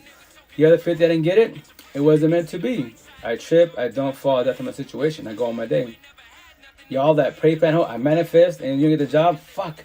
I did the rituals, the crystals, all this shit. I was like, yeah, because up here, it's all fucking Care Bears. You got the job, beautiful relationship. Physically, it ain't happening. Now you think it goes to shit. You take it out on everybody. Hey, Rito, how you doing? Go give them the fucking look of death. Like, don't ask me some shit. Like, damn. That's what I say. If looks can kill you, I'll be dead, right? If you have superpowers, the fucking universe will be destroyed. Okay, when you rage the fuck out, you rage and you take it out on people. That's not the intent, but you shall. That's how people. You should work on yourself before you try to get involved with anybody in the universe. Friends and associates, cool. Support team, cool. Not as a partner. You don't want partners like that, but that is your choice. That is your choice to most definitely get involved with people that are going down. That's why in time when you're working yourself, you can control your hard feelings. You can hear people, nobody's going to say this, but you can hear the sob stories. You can hear them going and shedding tears and shit, and you be there for them as a friend associate. You pick them up as a friend associate. Try not to catch feelings, especially like the phone. You can do text otherwise, right? The emojis, all that bullshit, right? Because you're building up. But the physical touch, that's where it starts. The physical touch, you hug them. A hug's a hug and that's it. But when you a deep ass hug and then you lock eyes, y'all can kiss, right? And then you're going from hugs to making babies and shit. That was not the intent. But if you can't control your heart feelings, it can't happen. I promise you that. Why do you think people actually go back to exes and shit? I get the scenario. I'm going through a breakup, right? My girl cheats on me wise. And then she jumped in the relationship right away. I jumped in the relationship right away, right? So both of us did not take time to heal at all. But, you know, we do our thing behind closed doors. Her boyfriend doesn't know. My girlfriend doesn't know. That's why didn't baby mom, baby father get the fucking benefits and shit? Like, no, all you boys and girls, baby mom, baby fathers, you doing the benefits and shit. Let's say my baby mom has a husband and I have a wife. We do our thing for years to be like, we hate each other during the relationship, and after, but we're still the TLC. Make that shit make sense, because we don't have to control our lust, the situation. We should not ever get on with nobody at all. That's why you forgive, not forget, let go. If you don't let people go, you won't ever be in a relationship. As she's a healthy one, you want to be ready for it. You think, but think is not knowing. I promise you that. That's why I say, mentioning my tattoos, God, Lucifer, the universe, and I eat our popcorn, free entertainment. I already know what's about to happen. That's why people from the outside looking in, that forewarn you, they're letting you know, hey, like, you should take your time. Yes, he or she's beautiful. I see them. I see what you're seeing, but it's too much. It's too much for you. You're not ready for the situation, but you can try. You can definitely try, and that's why the intent is not to get involved with people, because hurt people, and you shall, and especially if you're used to toxic love. The worst ones of the bunch, out of all of them, the category I created, lost empaths. Who's that? The person you don't have by your side, gangbanging, mafiosos, drug dealers, racist, military cats. People from the block, especially people from the block, the ghetto hoods. That's the most narcissistic people. Right there is lust like crazy, right? So all they know is lust and toxic love. The females don't know what love is, right? And that's the shit. Like, she can feel it. I can make it feel good, but she might get scared and do what? Go back to her. If she hadn't let her ex go, I won't be surprised to go back to her ex. Right? It's gonna hurt me wise, right? Hurt people wise, right? Or she goes back to a person like her ex that's really physically abusive, her little bubble, her safety blanket, because that's what she knows. Like, okay, cool, because this guy, Rito's too nice. He showed me a lot of respect. We have conversations, and I get awkward and shit. And he's telling me that I don't have to talk about it. Just see what's going on with you. And I'm used to conversations, so she can either push me away. You know what? It's not you. It's me. I thought I was ready. And I'm like, if the downfall, once again, if you're too empathetic, if you give your all to everybody way too fast, you destroy yourself. Why? Because by me overloving her, because I want to give her everything. She told me about her situation with the ex-wife. She was verbally physically abused, cheated on, all this shit. So I don't want to do that to her at all. I want to give her everything. The downfall is now she's pushing me away. And it's going to hurt. And that's why, once again, hurt people, right? So she's pushing me away, wise. Then what? And then from there, wise, or she cheats. So it's only about 5 options. And with that said, like, there was one girl, I pray she's doing better, wise, but she was telling me how, like, is this a red flag if a guy tells you, like, that he has dreams about an ex and has nightmares because she cheated on him? I was like, yo, queen, he told you that he has nightmares about his ex because she cheated on him? Oh, that's a major fucking red flag. He is traumatized. You can't fish in or say, but hey, that is your choice, your feelings. You can try. I'll be your friend associate, pick it without time, but not as a partner, because this is for that reason, Hey man, what's up? Well, Emma Joyce, we don't pray for things. We worship God. We don't ask for things for Him. Oh, well, remember this. When it comes to religion, you have all types of religions. Buddhist, Allah, whatever your religion is, as long as you show a little respect, that's all that matters to me, wise. Prayers matter. Whatever you want to say, just be positive and show a little respect. Don't force your ways upon people. Don't be mean to people. In relationships, don't fucking sell dreams, Because that's the thing, like, well, I thought, nah, thinking is not knowing. You gotta know you're ready for the relationship, wise. If not, then you would destroy people or they would destroy you. And I'm supposed to feel sorry for you. Why? I gave you the answer, but remember, I don't force it upon you. My side communication comprehension, your side communication. But that's why I tell people, Blue Book Talk, only God can judge. You do what I did. Believe that shit. So, Red Book Talk, no, God gave us free will. Judge and read everybody. I use myself an example. Brown person with tattoos. Orange shirt right now. You're in jail. Like on TikTok, you in jail? Like, nope, I'm at home. You sure? I'm definitely at home. Who'd you kill? What gang did you claim? Like, you have the right to ask me those bullshit questions, Blue Book Talk, but I don't bang. You can't see my tattoos, hard to see my tattoos, but if you want to see it for a minute or two, see if I mention anything about Blue Book Talk, brown bullshit. Bloods, Crips, Sureños, Norteños, and Cinco de Mayo, Jarapeos, fucking gang mafia. Did I ever mention that bullshit? No, I go, that's Blue Pill conversation. You probably like that because you're a blue piller. And then when I say it, they get offended, Especially when they're, when they're boys and shit. Not men, boys. especially when they're keyboard warriors. Like that's why I don't do no more TikTok live for that reason. I go live on there about 4 to 6 people, typically females, 1 or 2 random person, typically guys, aka boys. And what do they do? When I give them their feelings, I go, yo, jump in the live. What? I click on the name. Well, you have 1,000 followers. You can jump in the live. Teach me some shit you don't know. You don't even gotta show your face. You can just do audio. And they won't take it. I go, then why are you being remember, you're a cyberbully, right? So with that, I'm gonna tell you this. Yes, your narcissist traits, hate, pride, ego, lust, greed, power. You feel powerful talking shit to me, right? But remember, I'm not the one. I'm the warrior in the garden. You're the gardener where you're trying to do that. So with that said, that's when your feelings. I just called you out on some shit. You just worry about your reputation. That's why you're called a keyboard warrior.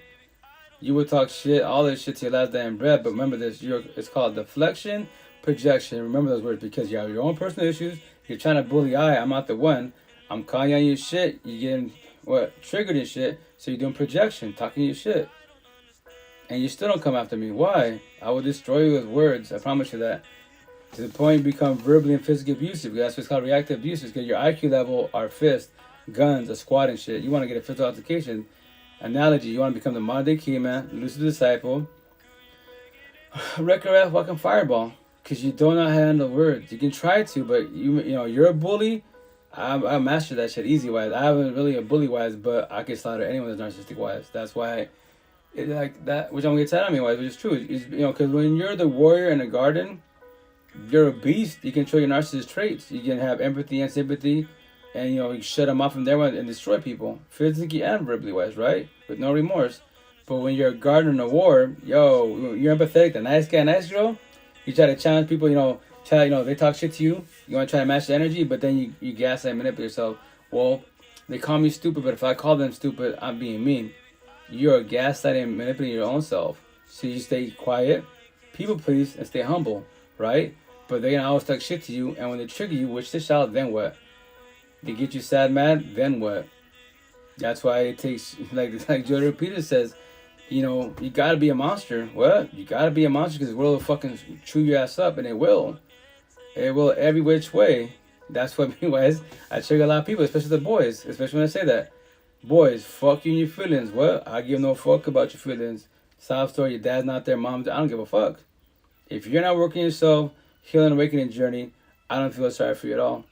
You're the flaw in your situation. That's why your body hopping. Drugs, alcohol, you're fucking running wild. Blue pill talk, YOLO, you only live once. Red pillar is to fall back through the healing awakening journey, the beginning of it wise. We do what? We live every day, only die once. See? I'm trying to live as long as possible. You're not. Because you are broken, codependent, hurt every which way. Yes, no one deserves to get destroyed. Yes, everyone deserves a parent's trip, but remember this, just because my father's going to be my father. A lot of parents are winging fucking life because, you know what? In the movies, you have kids, white picket fence, beautiful lovey-dovey. Fuck no. Far from the situation. Way far from the situation. It can potentially happen if you both know empath and narcissist. Or even if you don't speak that tongue, you're both empathetic wise. Right? You're both good. That's beautiful. Remember this. When y'all a power couple, you can be good, love each other, lustily love each other, no infidelities. But when people a lot of them go to breakups and bullshit, or you go to toxic relationships, they look at, a power couple like, damn, why can't I have a relationship like that? Why can't I have a woman, a man like him, like her? That's all I want. Fuck all this beautiful bullshit, money. I don't give a fuck about none of that bullshit. I just want to be happy. I want to come home to a person I'm blessed with. No fighting, no walking eggshells. Like we have kids, I'm happy to see the kids. Fuck, I gotta deal with him. Fuck, I gotta deal with her.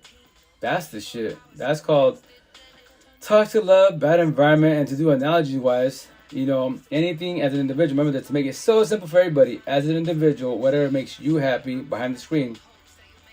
The sun, the moon, birds, you go to Starbucks, the cashier you bullshit with, that analogy, that is your heaven on earth. Anything that makes you happy, heaven on earth. Anything that triggers you with any negative emotions, anxiety, depression, PTSD, hate, that analogy, that is your heaven on earth.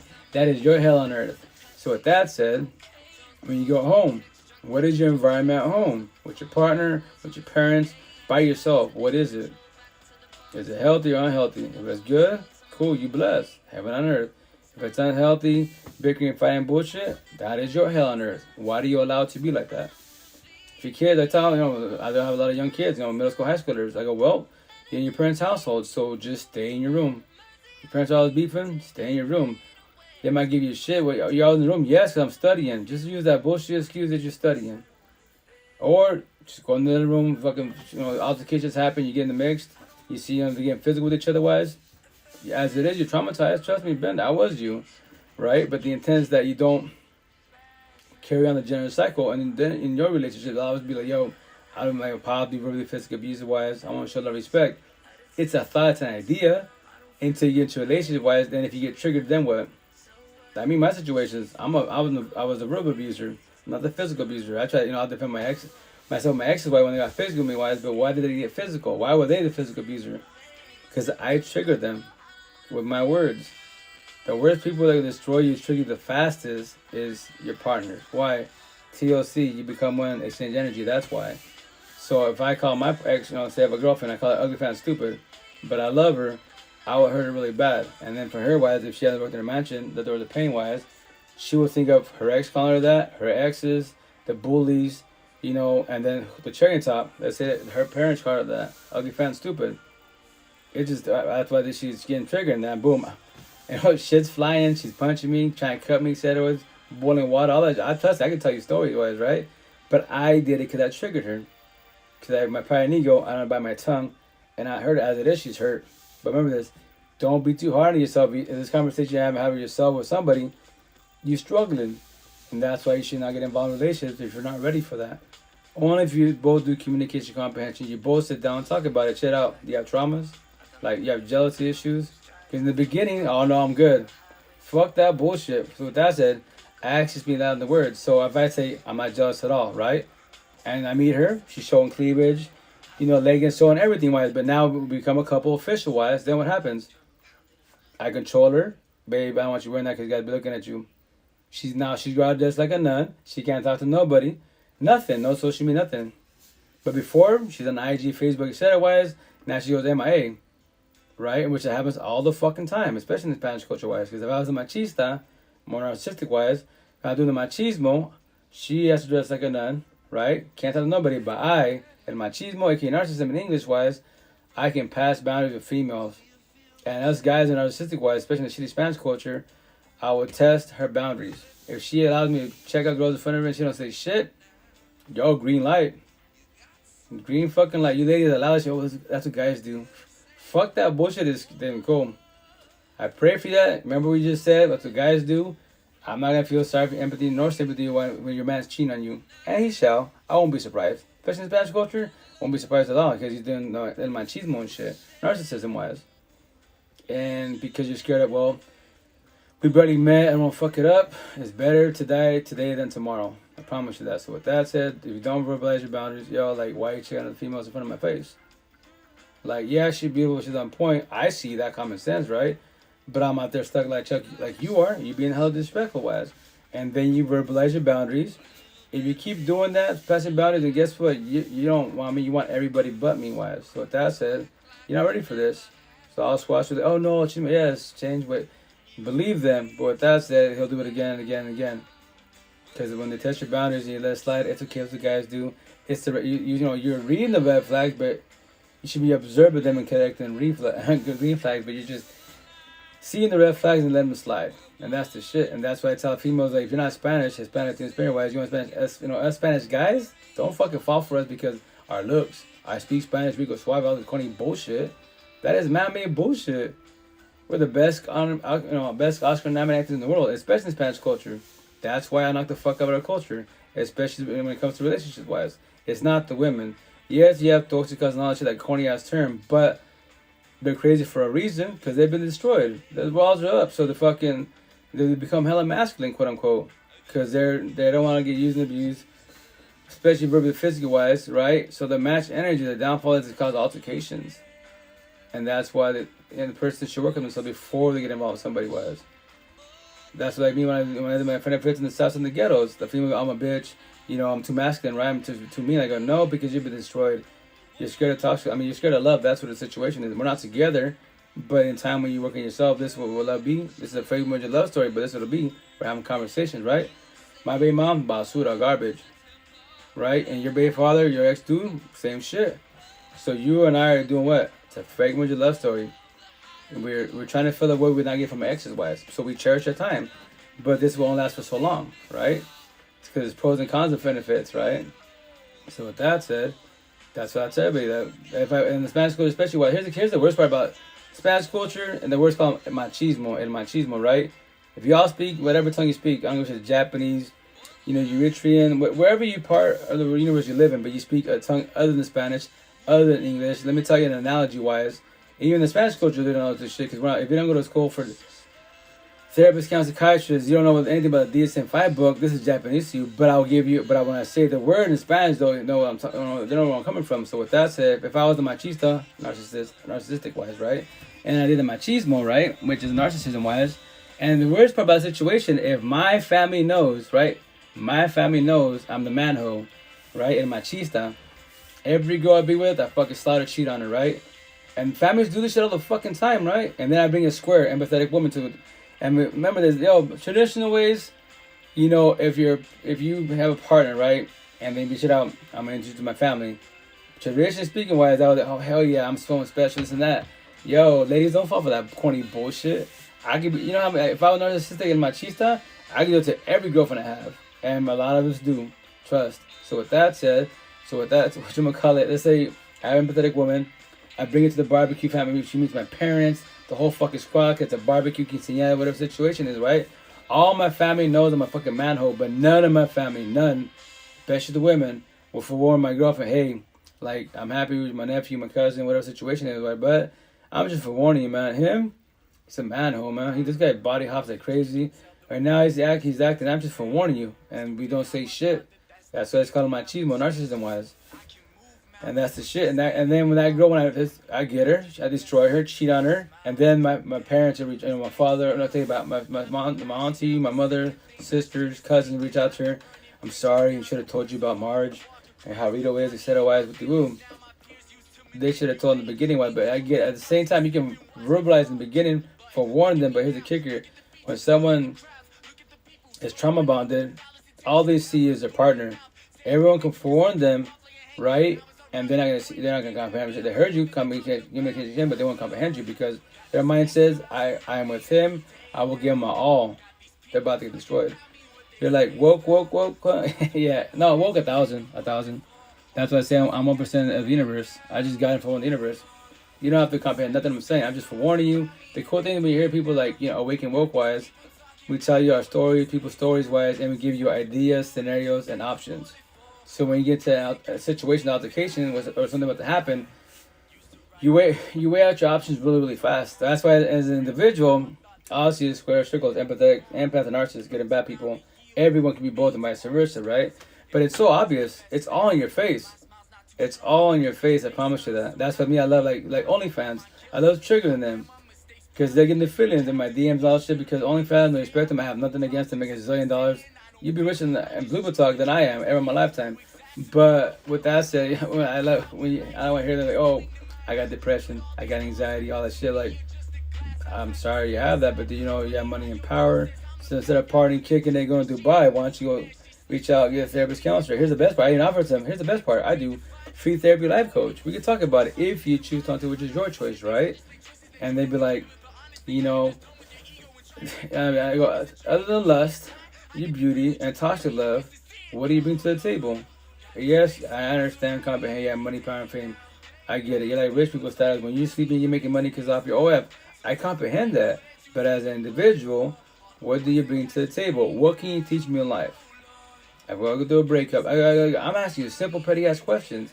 And what happens to typically get triggered, they'll be like, well, you can't even pull me. And I'll be like, Queen, first and foremost, why would I want to pull you? You're broken codependent. I asked you simple questions. You can't even answer them. You got offended, and you said, I can't pull you. I don't want you. You're a broken codependent. I can't fix and save you. But remember this, when you're dying and crying on your knees by your depression, by anxiety, going to breakup, that money you're making off your wife, that'll fix it and save you. I promise you. I'm saying that sarcastically wise, just to give you shit. But I to remind you, the door's always open. Today, tomorrow, 20 years from now, you can always reach out when you want to. I haven't done against you. I'm just letting you know that you're both codependent. You're not even ready for a relationship because 95% of the viewers, like I was, you're both codependent. How so? Because like I was, we are looking for love and happiness in people and man-made bullshit. That's what you're doing. You are buying and getting band-aids, putting them on what? On your cuts and your wounds wise. People that cut you wise. X's, words, etc. wise, right? So all they are band-aids. They won't ever become scars. Ever. So with that said, how come you have Gucci product, good ass relationship, when you lay in bed with your partner, I got overthinking, I can't sleep, insomnia, so triggered. I want to talk to my partner about this, but I'm scared I might trigger them. Walking in eggshells. But you have all the money in the universe, Gucci and Prada, all that shit. Because all you do is band-aids. Go shopping, traveling. You feel good for a minute, etc., but you gotta come back home. Fuck. Gotta deal with him. I gotta deal with her. Or let's say you live by yourself. Now I go back home, I got a fucking big old mansion, condo, whatever. Still miserable as fuck. I'm not in a toxic relationship, but I'm lonely. But I'm scared to be in a relationship. You're fucking you're struggling like crazy, right? But that's why in time with the support team, you will comprehend this part. When you finally fall back and you comprehend the true war, not this man-made bullshit war, Russia, Ukraine, all this gang mafiosos, that's just man-made bullshit. That's Lucifer's fucking wars. The real war is with the person in the mirror. That's the real war. Every day above ground, do you love them authentically wise? 1,000 wise. If you don't, then that means you dislike it by, oh, fuck him, fuck her. Cool, love it or hate it. You gotta deal with yourself first and foremost. Then your partners, environment, so on and so on, right? So in time when you work on yourself, go through healing, awakening, eventually woke journey, you will comprehend that. You will finally love yourself with mind, body, heart, soul, self-love 1,000. Then you will comprehend that true happiness, unconditional love and support starts with the person there first and foremost. Not your kids, not your partners, not no one in the universe at all, just you. So with that said, then you're like, oh cool, I don't need you don't need nobody. You finally got it. You want people if they want you. So if I'm woke, if they're awake and wise, they comprehend what I just said. So I have my true happiness, unconditional love. Potential to be, she has hers. So we match energy, we don't take energy. We become each other's friends, best friends, lovers, partners, and therapists. We love and lust each other only. We both comprehend there is love. I'll take it back. There's lust and beauty everywhere, but all it is cosmetics. These bodies and sleeves and that shit. But they don't got what we got. Far from the situation. And with that said, when you become a power couple, awake and woke wise, everyone's in a touch relationship. Everyone is. Because people are going through toxic relationships, they want to have what you have. But that's why as an individual, you got to verbalize your boundaries. If someone passes them, then, and you're in a tense situation, you're emotionally cheating wise, and potentially you build to the physical cheating, especially in the phone, social media party. Shit always will spend the time, but premeditated. You thought about it, emotion, everything, you had emotions, it's on your fucking face, right? So with that said, or be like, hey, anyone can hit on you, right? They have the right to initially wise. But with that said, you know, that's where you push your boundary, you know, verbalize boundaries. Shit out, queen. I got a girlfriend. Please keep it humble, not passing boundaries. She'd be, I'm sorry. You don't have to tell me sorry. You did not know I had a girlfriend. You comment, thanks for the compliment, I'm just verbalizing, please keep it humble. Now she has two options, keeps it humble, or she keeps trying to surpass it. So with that said, as an individual, what do I do? That's, which you're not going to keep passing boundaries, I'm going to squash this with you, and I'm going to give you a scenario, which I love doing scenarios. The scenario is this: you're my girlfriend, my girl is you, and she's doing what you're doing. How would you like that? You know, they'll stay quiet, walk away, tear up. I go, I'm not being rude to you. I'm just saying, like, control your lust, control your ego. There's many people out there that are single, you know that, right? It's just patience, a virtue. And I can tell, hey, you know, me right now, like going on 14 months, right? So I'd be, hey, scenarios, I waited 3 years patiently because patience is a virtue, right? I'm not going to accept anybody, well, damn, it's been 2 years. I'll accept her, like, everything's cool about her. She's beautiful. She's got OnlyFans, 6 figures plus, all that. She's a little jealous, controlling, but you know what? It's been 3 years. Fuck it, I'll accept her. The downfall when I accept her is not going to last long because I'll be like, damn, she is jealous, she is controlling. But that's it. That's the only thing. Everything else is beautiful about her. We talk about everything, etc. But she's just like, y'all on social media. She's been talking to too many females. And so I started doing what? To people please. Oh, you know what? I'll start doing less lives, less one-on-ones. So now I'm changing my life to please her. Why? You don't change your life for no one but yourself. That's why the potential to be. You talk about everything, what you're into, what you're doing, to see if it's gonna match energy or take energy. It tend not to hurt each other, right? And that's the issue. And that's why at the same time, I don't be like, oh, well, she's jealous, controlling, 1 year, jealous, controlling, 3 years, jealous, controlling, until finally get fed up. You know what? Either I cheat or we have the conversation. And let's say her side, yes, she kind of comprehends that she's jealous, controlling, but she loves me 1,000.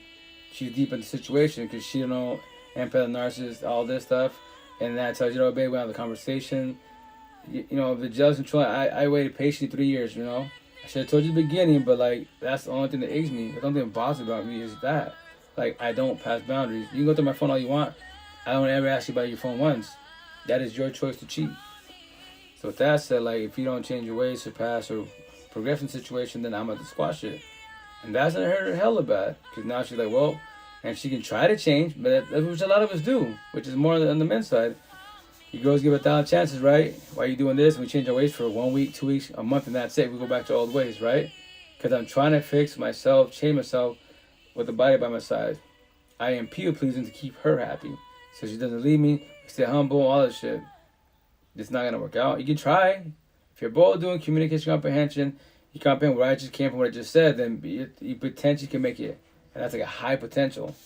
The intent is you fall back, work on yourself, and then have a support team, and then you observe it. Like, yeah, I'm cool. Like, it's been 3 years, 4 years. As an individual, for myself-wise, even my recent ex asked me, like, why'd you choose 5? Like, I don't know. I'm just like, fuck it, 5. So I gave myself 5 years. I'm 14 months in. So in my head, it's like highly impossible. Highly impossible. I'm the only one saying this. I'm 1% of the universe. So there's no other fucking females that are woke. There's awakened. There's a lot of them that are awakened. But even then, I'm too much for them, right? No bragging rights. But I tell people, like, I tell them, I will say to my last dying breath, I'm just verbalizing. I do one-on-ones. I do Zoom calls. I do my lives. If that's gonna bother you, that's gonna be too much. I'm way too much for you, wise. And me as an individual, I want to do pods with you. Let's do Zoom calls together. Let's do, be a power couple, quote unquote. You're a female, and why are you scared to have a conversation? You can't got any other female, so I'm doing it all. I can do it by myself, but I want you to be part of the squad, and so on and so on. So with that said, that's why I'm like, so I told my ex-wives, because she's in a relationship, and I'm happy for her, etc. That's the cool thing is like, you forgive, not forget, let go, comprehend. It was a blessing. What was the lesson? For my recent ex-wives, the lesson was it failed because of the love language. My love language is like, but even before that, I even told her, which she's like, you didn't lie, but I just thought. I told her, respect you, I love you, but I think he's not knowing. He thought that what, by you give me a healthy relationship, that I'll be traditional, because I don't do traditional ways. Like, if I buy you a gift, I buy you a gift. If I tell you you're beautiful, I tell you you're beautiful. That's my choice. You know that, right? So I told her, here's the best thing. Like, I can tell you I love you without verbally telling you I love you. Or you just look at you. You can't read the body language, locking eyes, being flirtatious with you because you're my girl, have fun with you, wise. Especially like tell people that what's deeper than I love you, like Avatar, I see you, fucking beautiful, which I want to get to my calves. Cause that's better than I love you. Because when you see somebody for who they are, I see you for everything, inside and outside, what you've been through. That's just deep as fuck. And especially when you lock eyes, that's even deeper because you're not gonna verbalize it. You know the look. Y'all becoming one. You know exactly what's going on. That's fucking phenomenal. Deadass. And that's why I told her. That's why I gave myself 5 years. So that's a long time ago. It is, but here's the kicker. Patience is a virtue. Time's irrelevant. If it gets to the point of 5 years, then I'll tell everybody in my life. Then you'll see my bio. It's not gonna be a relationship ever. Do benefits. I will teach you everything in life. I'll blow your fucking mind. But you won't ever be my girlfriend ever, because I chose that. I waited 5 years patiently, and there's no apparent woke ones. No one's matching my energy. There's a lot of them that are close enough, quote unquote, but I'm not accepting people in my life. No. Then fuck it. I do benefits a 5 years plus scenario for the rest of my life. No matter how many females that fit potentials to be like. No, because like I did my benefits before. Like they were doing, hey, well, I could be your girlfriend. I was like, yo, Queen of the Mana, I'm doing benefits. So what do you think? How do you think we met? So you want to be my girlfriend, and you already know that I've been laying down with females wise.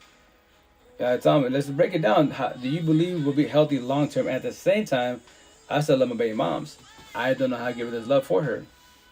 Do you really want to put yourself through that? I'm just letting you, I'm from warning you, guiding you to let you know what's going on with the scenario, that this is a high potential, it's not going to work out. But fuck your ex. I'm like, you can say it hurt my feelings. Yeah, but I don't know how to get rid of them. If I need to get rid of them, I'll be with you or one of my benefits because you're way better than her. Physically, cosmetically, spiritually, emotionally, every which way, but I don't know how to get rid of her. That this love, I have love for her, I don't know how to get rid of it. It's not just, boom, light switch, shut it off, cool. I'm over her. Co-parenting, she can tell me fuck me, it don't bother me. No, she tell me fuck me, you ain't shit, she still bother me, gives me sad and shit. That lets me know I'm struggling, right? And I would tell the female, we're a scenario. Let's say I drop my benefits. It's you and I, and that's it. Remember, you still know I love my baby moms. Don't get rid of it. So I go, here's a scenario. We're together, right? We're a couple. We're doing TLC. We're traveling. And she reaches out to me, right? So at the time, Max and I were, my first band, we weren't talking then because of the whole breakup, etc. She cheated, all the good shit. And she reaches out to me, hey, Marge, I want to be a family again. Remember, we have kids. The only reason why she has like more power over I did because I want to be a family again, why, right? But she could lie to me and say, let's be a family again. Yeah, I'll give more effort. It's just, we have changed, right? And I could believe her because I'm hell yeah. And then what am I going to do? I'm going to get up and leave. Then what? That's going to destroy you. It's going to fuck you up really, really bad. I'm going to just literally get up and leave. Because I'm excited that I'm going to be a family again. Everything's work out now. Now she can finally give me love. Not toxic love, love. And she did it to me one time. She tested it and fucking I failed every which way. There was a good potential. That exactly happened. And what? I failed. And she told me, I was just testing you. My baby mom told me that. I was just testing you. And I go back to her, see if she'll take you back. Why would I go back for her? I already know the answer. You know, because the girl when I was driving there, she's like, you know, you hurt me with the woo. She said in tears, call me. I'm just like, I told you, I forewarned you. You know, I have the opportunity to have, you know, be a family, all good shit. With my daughter, everything's there. Yeah, I got sold the dream. And that's why I say what is it to the fullest. That's why you be very, very cautious when you have kiddos. Deal with baby mom, baby father. Forgive, not forget, let go of nothing. Stay there praying, planning, hoping they come back. Because you know how many people that talk on these platforms? And I pray they're doing good. You know, I pray they're doing better. I pray they evolve, but they're like 6 years, 7 years praying, planning, hoping, manifesting. They'll do the whole like 40, 70 matrix wise, right? They'll do like they pay for the witches, you know, to do like the spells and all these rituals and shit. I'm telling you, Queen, I love you, but that doesn't really work. You know, it's A for effort, and it's a good concept. But if he does have no feelings for you, it's not gonna work. He has to have feelings for you in the spiritual world wise. So you're wasting all that money and time. And with that said, I was like, they've been moved on. Especially when they tell me, oh yeah, he's married, has kids. I go, that's not enough red flags for you. And you still playing. Oh God, yes, God can do everything. For the most part, but this is your journey, this is your life. He gave us free will. I promise you 1,000, if he could talk to you verbally, face to face, he'd be like, yo, like, I've been hearing you for 3 years, 7 years. You didn't ever have a chance with them. You should have built strength and courage to walk away 3 years ago, 6 years ago. He's already moved on. He has kids, he's married, and you're still playing, plan, hoping. That's why I said analogy-wise. Lucifer's disciples, think about it, Lucifer's voice is a little bit louder than God's. And he's gaslighting and manipulating wise, like he did Eve. You know, Cain said it wise. Just pray. I promise you, keep praying. You will get him. He'll come back home. You'll be a family again. And God's like, yeah, I've been telling you, but his voice is a little bit louder. His traditional corny ways. Like, no, when you pray, plan, hope, manifest, your partner's going to come back. Yeah, like I was, you're broken and codependent every which way. You're gaslighting yourself. You're selling it in your head or a family together. Beautiful. She gives me everything. Everything's phenomenal. TLC, communication comprehension. No more walking eggshells. Physical fucking robbery of life. Far from the situation. Far. That sucks, man. And remember, nobody in the fucking universe you can't get nor buy back what? Love, time, and emotions. At all. At all. So when you comprehend that, why are you wasting them with the wrong people in your environment and by your side? Because they're beautiful, OnlyFans, 6 figures, Gucci and Prada, man-made bullshit. But that doesn't make them a nice person. They can act nice, not be nice, you know, and so on and so on. Cool, thank you, Denim. Whatchamacallit, and that's what I'm saying. Like, I just tell a story. I love saying this every day above ground. Especially I tell you after my accident Saturday, I told the officer, I'm trying to live long as possible, man. That's why I gotta start pushing my pods more, you know, do this TikTok, like these lives on my Twitch and stuff. Eventually I'm gonna do like, what time is it? My time is 11:35 Pacific time, Washington time. So if I'm not too tired after the live, I'll do maybe like a couple minutes because it can be tedious. It's only 11 minutes, right? But when you're editing subtitles, I try to slow it down. Bear with me. That's why I fluctuate. You can understand me more when I'm tired, exhausted, or when I'm drinking buzz from getting my e-therapy because I slow down dramatically wise. So I'm trying to speak a lot slower. So I'm sorry. You know, I'm trying. I've been speaking fast for like 20 years now. The only reason why I speak fast is my first baby mom.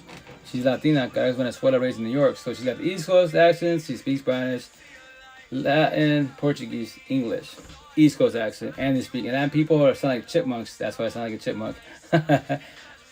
West Coast people, Chicano Mexicanos, Hispanics, quote unquote, we speak a lot slower. I used to speak a lot slower, but it's not really when I say this. When I try to speak like slower, I feel like I'm like dumb, and I don't feel like make you guys feel dumb, So I'm trying to slow down. So I apologize, So that's the shit, and that's why remember this, like on TikTok, they be like, well, the narcissists, comedians, they copy everybody. Everybody mix everybody wise. That's why if you're a person and you have no accent, you have heard with the person, whatever accent they have, the way they speak their lingo, their energy, you start acting like them, you start being like them, and vice versa.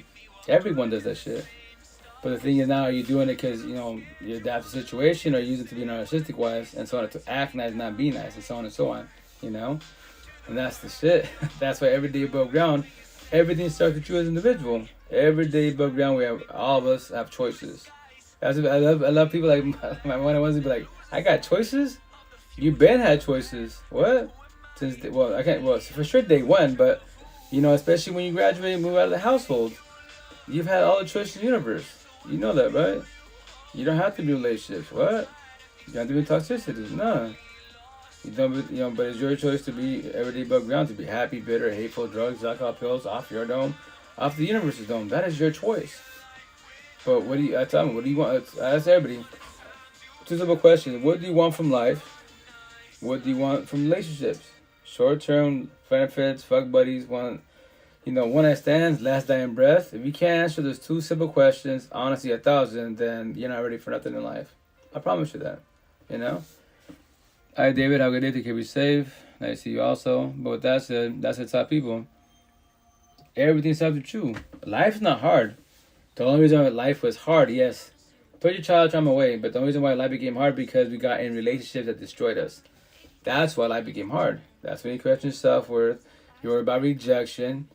Your money, status, and fame. Well, I gotta have 6-figure plus at age of 20, age 30 to please females. But yeah, which I don't give a shit what color he is. Any female that you gotta pull, aka gold diggers, they're like I is. Yeah, because lust and then toxic love, aka money, status, and fame, that gets them wet. That gets their attention. That's Lucifer's disciple. Let them be. You're too much for them. They won't ever, with you as, ever have the relationship. They'll destroy you, I promise you that. But there's many fish in the sea, I promise you that. There's hella sharks too. People are narcissistic, but don't just accept them every which way. And that's the shit. That's why you should work on yourself. If you choose to watch it, it's your choice. If not, and how many years in this lifetime do you want to go through breakups and fucking die? It's not physical, it's spiritual, emotional, mental wise. Tell me it feels good getting cheated on. Tell me it feels good, especially when they're doing the emotional cheating, you catch them like, this phone right here, you worry about it, your shit's over. It's dead as it's over. You become your partner's PO because you're trying to prevent them from cheating. That's a lot of fucking work, man. Been there before. It's a lot of work. Why? You're chasing somebody that's not matching energy. They're not chasing you at all. You need them, but they're about to cheat. And well, at least they sleep with you tonight, right? They sleep with you in the same bed tonight, but not with you, by you. Can't do shit. Hug, kiss, cuddle, fucking nothing at all. It's a miserable ass shit. Especially when y'all doing TLC for weeks, months. Every time I think about my first baby mom, right? Because once again, Spanish, de la calle, person in the streets. Because yeah, she's from once again, born and raised in Venezuela, South America, but raised in New York. BX, the boroughs, all that East Coast talk, all that good shit. But she's from the hood. So that's what I tell people. Then I like to say, analogy, you can leave the hood, but the hood leave you. Just because you moved to the suburbs doesn't make you a good person. And I give my situation, obviously I know that my empath, narcissists, good and bad people, spiritual. None of this conversation I'm having with you guys right now. Nothing. I was a virgin, fresh, etc. right? And everyone in Seattle, on the north side, in the suburbs, they'd be like, yeah, your girlfriend's beautiful on point, but damn, and they'll say in front of her, she's a bitch. And then, East Coast people, your mother, here we go. I'm like, man, just chill. I become, she's, Latinas are like crazy. Please don't call the cops, all that good shit, right? And they'll be like, how you with her? Like, yeah, she's beautiful, but how are you with her? You deserve way better. The downfall situation when you're trauma bonded in your head, that's the best part of the universe. I love them. Like, yeah, you have love for them, but in reality, it's toxic love. You just don't know that yet. And that's the shit. I did that with 12 years of my life. 12 years. Praying, planning, hoping. That's just, and that's what I'm saying. Like, you think about it. Like, I think about TLC. I'm like, dude, she would ground me, right? No TLC, like 6 months, 8 months, a fucking year. Y'all doing relationships like that? You ain't doing no TLC for like 3 months plus? Yo, I pray for you. That is some miserable bullshit. And that's the type of people. You have the trophy wife. Then you have the, trophy wife / husband, right? Then you have the toxic trophy wife and, husband. What's it? The trophy wife and husband, that's when you love and lust each other only. Online conversations. It's you two, and that's it. You're both blessed. AK power couple. What's a toxic trophy wife husband? That's when you, as a partner, you can look, you can't touch. Everybody in the mother, they can look and they can't touch. All day, every day. So everyone can smash your partner. You can't do shit with them. Yeah, welcome to the toxic housewife and husband. Fuck that shit. And you're praying, planning, hoping, manifesting that they change their ways to be better. Show you a little more love. Be more kind. They can't because they don't know how to. But you just don't know that yet. That's what I'm saying. Like, it sucks to have to get to this point, and to call everybody out, if you're younger than 39 years old, as an individual, it took me 39 years of my life, less than 42. So my last year of my life, blessed. I love the fucking universe. I have nothing against nobody wise. Even if you're losing the cyber people narcissistic, social bad psychopath, you're in jail for doing a lot of shit. I have nothing against you. I get you through a lot, but you gotta talk to somebody about your shit. If you choose to watch it, it's your choice. If not, massive smiles, work for 40 years, 50 years, but behind it, you dying and crying. You get back about, I have the best job, fucking, you got your business. I'm happy you have all of the above, but you're still broken, codependent, you're still miserable, toxic relationships. Make that shit make sense. I don't give a fuck, you're the best athlete in the universe, but you're in toxic relationships. You're verbally, physically abusive. You bitch about your mental health anxiety. To use, once again, to use my narcissist trait that I control now, I have no empathy, no sympathy for you. Except that you have all the money and the power, and you ain't doing shit with it correctly wise. You're bragging about what you have, man-made bullshit. Buy Ferrari, Bugattis, Gucci, Prada. Do what you gotta do to flaunt man-made bullshit. But none of that can fix you or save you. It buy you band-aids, you feel good. Hell yeah, I got a $100,000 car. Awesome. But when you go home tonight, you gotta still sit with depression, anxiety, overthinking, insomnia. But you got a Ferrari. Say no, man. Fall back working yourself. If not, then you're gonna be very, very broken codependent for a very long time. Very, very long time. And that's just very, very unjust. But I'm about to get off I'll do 15 minutes more, aka 17 minutes. Then I'm gonna get out because it's about to be midnight. I'm tired. I'm gonna probably sleep for like 4 hours roughly. Wake up at 5, so I gotta have like an hour and a half to do some editing. So I got the intent tomorrow. I might post it. If I do, I'll try to finish it tomorrow.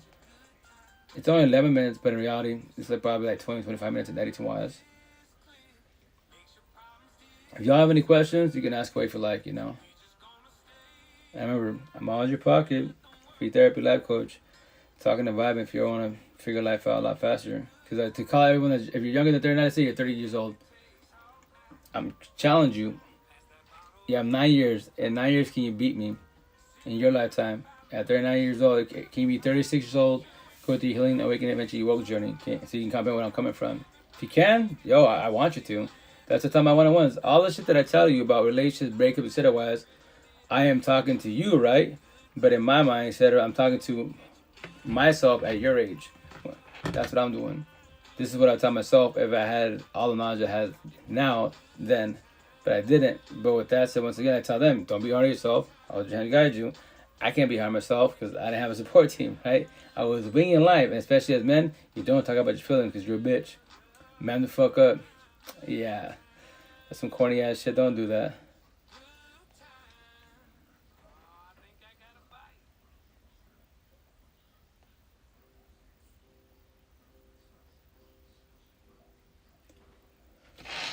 Oh man, I'm about to get off, guys, in a minute. I'm gonna read some of my followers on Facebook because they want me to ask questions and elaborate a little bit, which I'm gonna try to do more and read more emails because I'm behind. Remember, I'm one person. I know you're doing this. Only one person, and I'm on 5 platforms, right?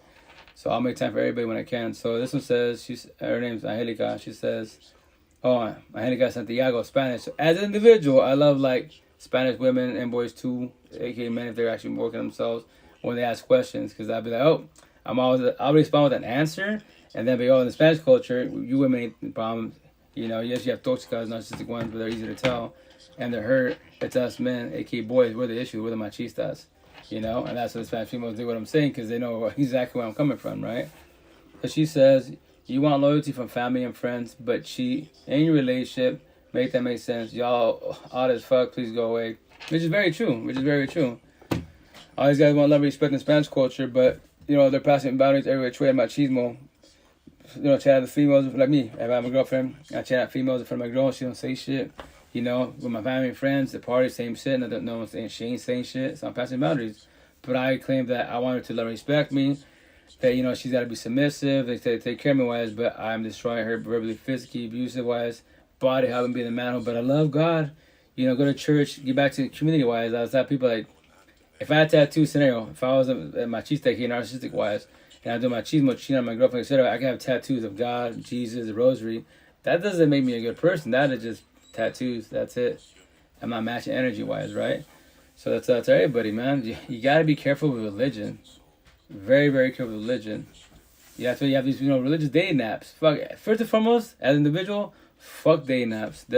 Back in my time, dating apps were cool because guess what? Yeah, chat rooms free, phone calls free. You know, dating sites free.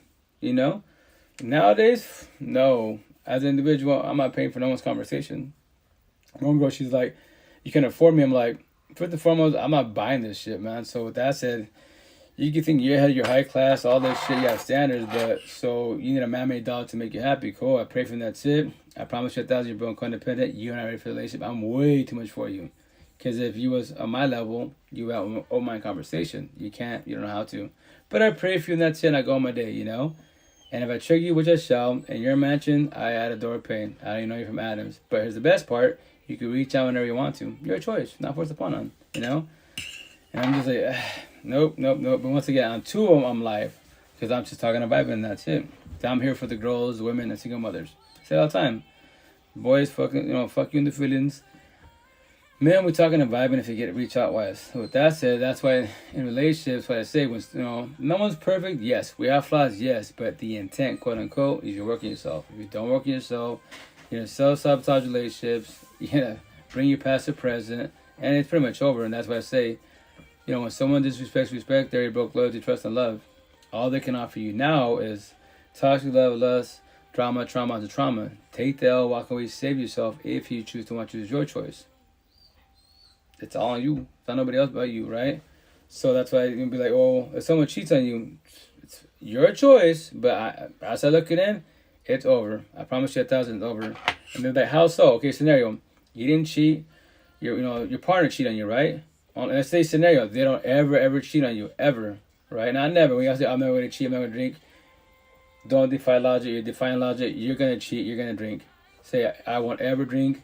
I'll stop. I'll avoid every fucking word but never. Never is just logic, which I did not create. That Lucifer did, right? Call that God, right? Anyways, so with that said, let's say she doesn't ever cheat on you, right?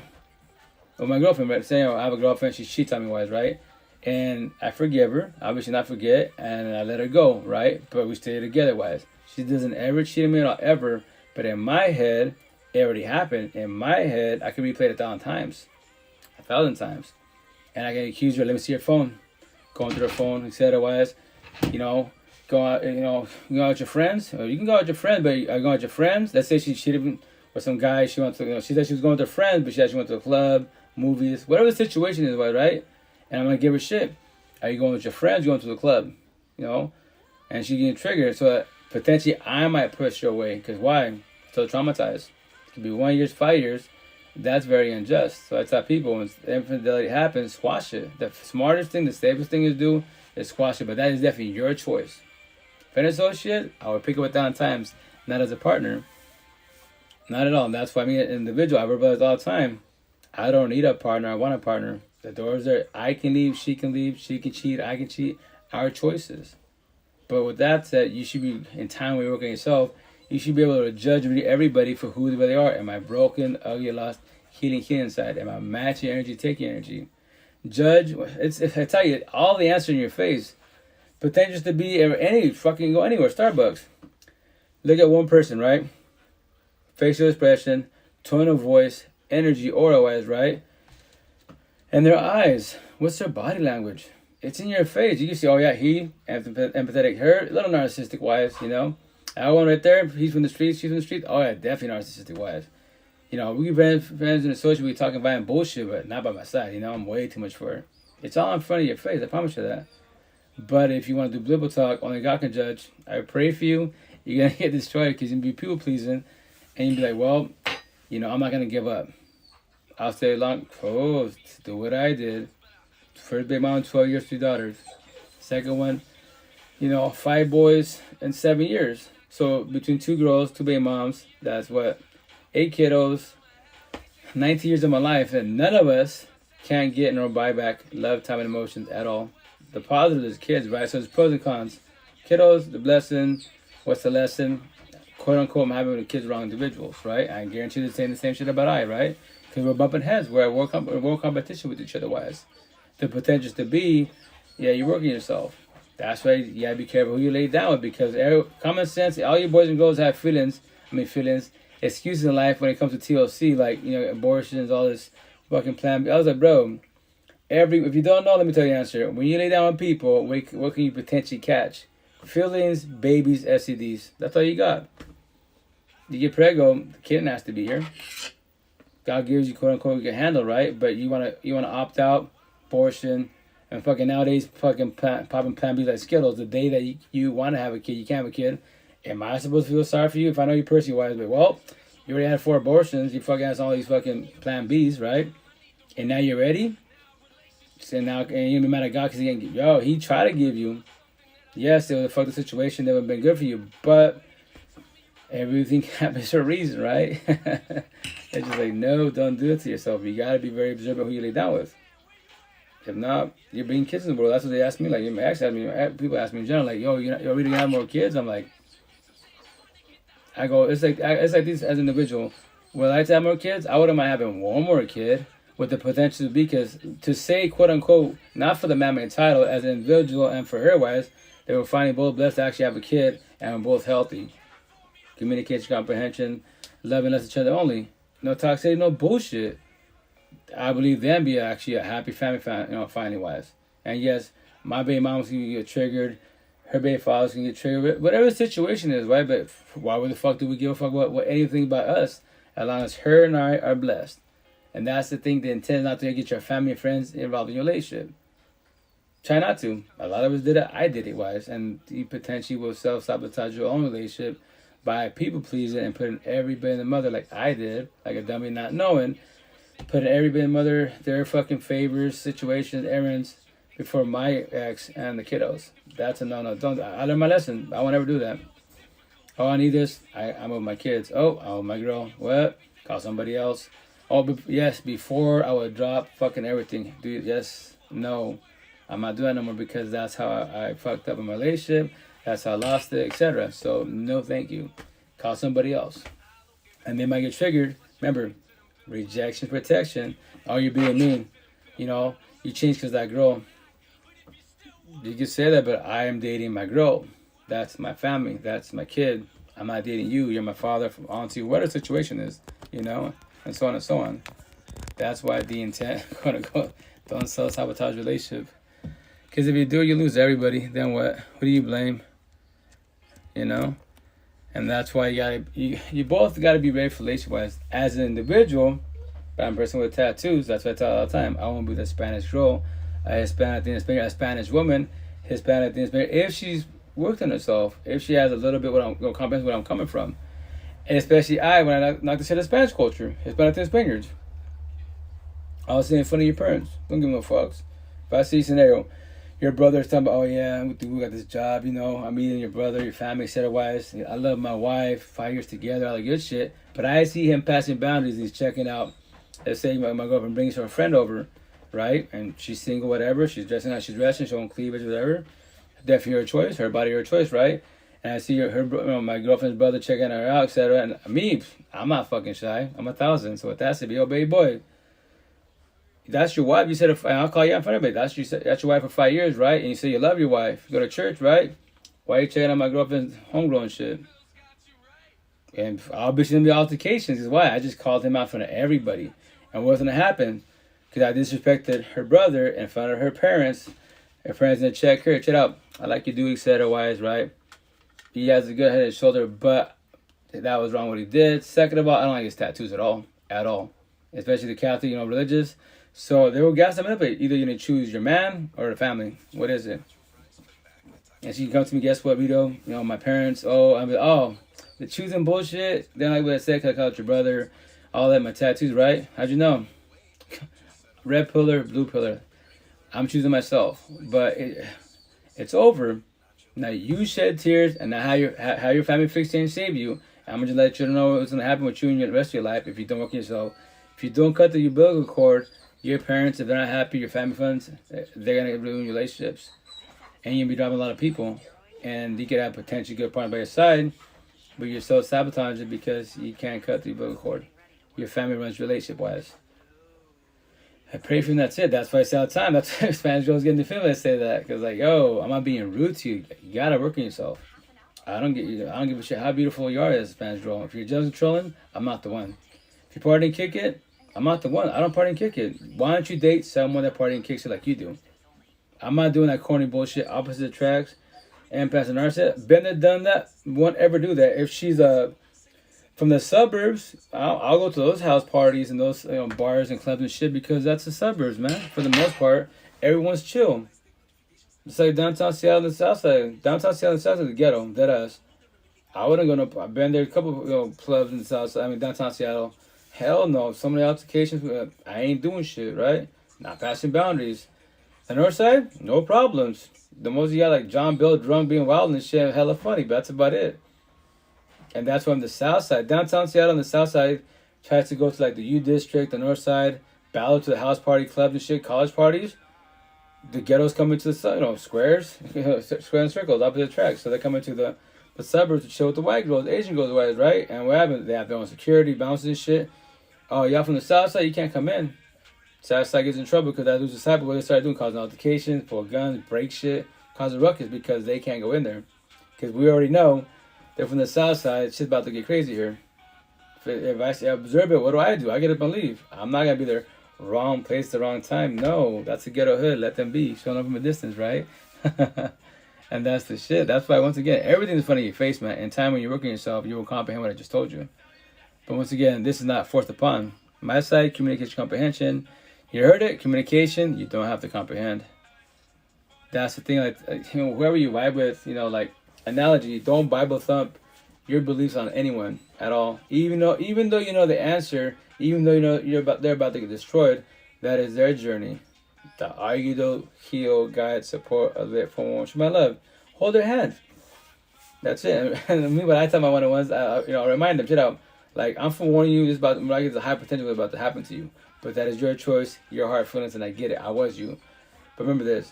When it happens to you, which it shall, and before your head, when you trip and you're falling, before your head hits the ground, remember me, then hit your head. Remember, I'm going to pick you up a friend, associate 1,000 times.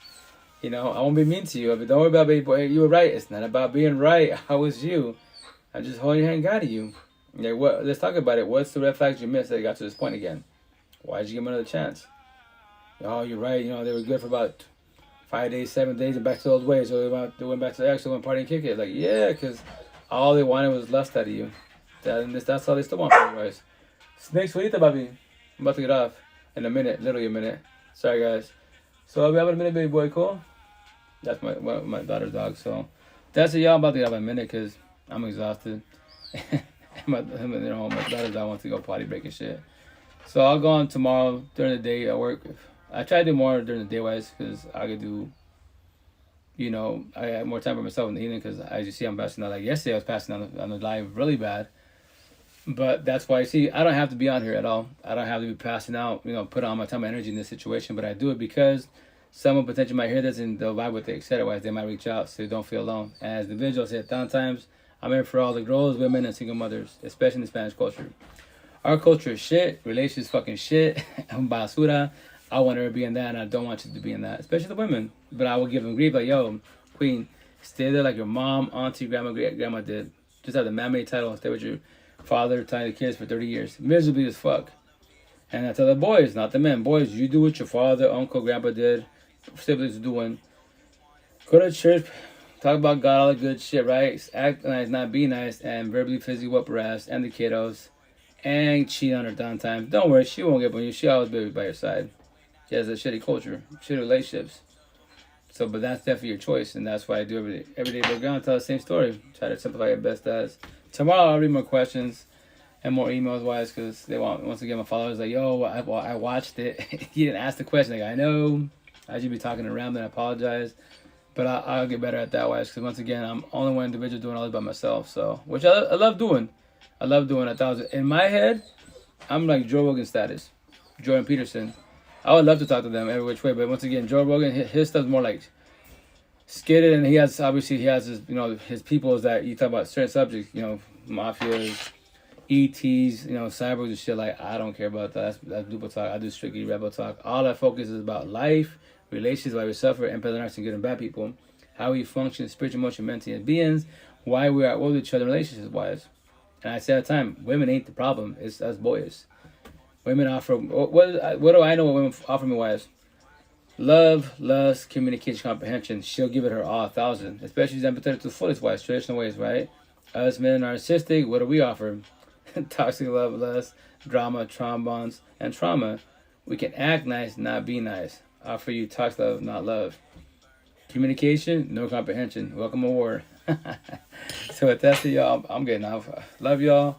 Have a good night. Stay blessed. I tell you, I'll jump on tomorrow more likely, but I'm not trying to be on here too long because this is a 2-hour session, quote unquote. I'm just trying to do hour sessions on speaking wise because I'm a podcast and my YouTube. I'm like 13 months behind, and those live sessions are like 2, 4, 6 hour sessions. That's a lot of editing by myself.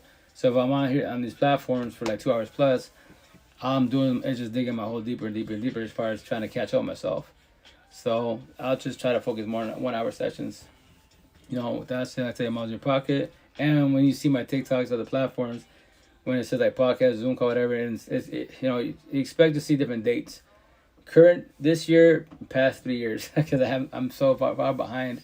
I have so much material wise, and I've been promoting everyone's TikToks on all my platforms, etc. But I haven't been promoting myself. So if I want to make it quote unquote on social media, and I say, you know, I call it the whole universe. 95% you can't have this conversation. Girls and women will talk. Boys, nope. Men, probably not. But do I care? I don't stop what I'm doing because my numbers aren't high. You know, people invite me. I don't care. I do this for myself. I do this for you guys. I am blessed. I'm not a, you know, and initially you can say, you know, I'm a victim, I'm a worst survivor because you're going through it. I've been through it, comprehend it. I just say, I'm blessed. I tell a story. That's all I'm doing, you know? So, and that's that side. That's the intent that I want you behind the screen. Y'all get your life back. Don't matter what part of the universe you live underneath the bridge. I don't care. I'm praying and plan. You're doing good. As long as you live underneath the bridge, that is your temple. Analogy, that is your heaven on earth. You are blessed. Because people that have fucking mansions, you know, 6-figure plus, miserable as fuck. Toxic relationships. Different rooms, you know, texting each other. I can tell you stories, man. So I don't miss none of that bullshit because I won't ever deal with people with toxic love. I can't fix them, save them. When I come home, it's my heaven on earth. So in my lifetime, the last 3 years has been the best year, especially at home. You know, I'm listening with my ex-wives. You know, we're not together-wise. I love her for leaving me. I love you for leaving me. Oxymoron, because I do love her for leaving me. Because if not, potentially we'd still be in toxic relationships because, you know, culture, religion, do it for the kids. And I won't be here talking to y'all. I make it sound so easy, but my support team, I had a support team for 88 days before I get out. My ex's name, my second mom, I respect her. I let her go in 88 days, 100%, 14, 17 later, 1,000. So I had 10 people to talk to for 88 days. It doesn't sound long, right? But here's the kicker. When you go through a breakup, analogy-wise, it's fucking forever. It's infinity-wise. Why? The very day you want breakup, what happens? Analogy. A second's a minute's an hour, an hour's a day, a week's a year, and so on and so on. That's what it feels like.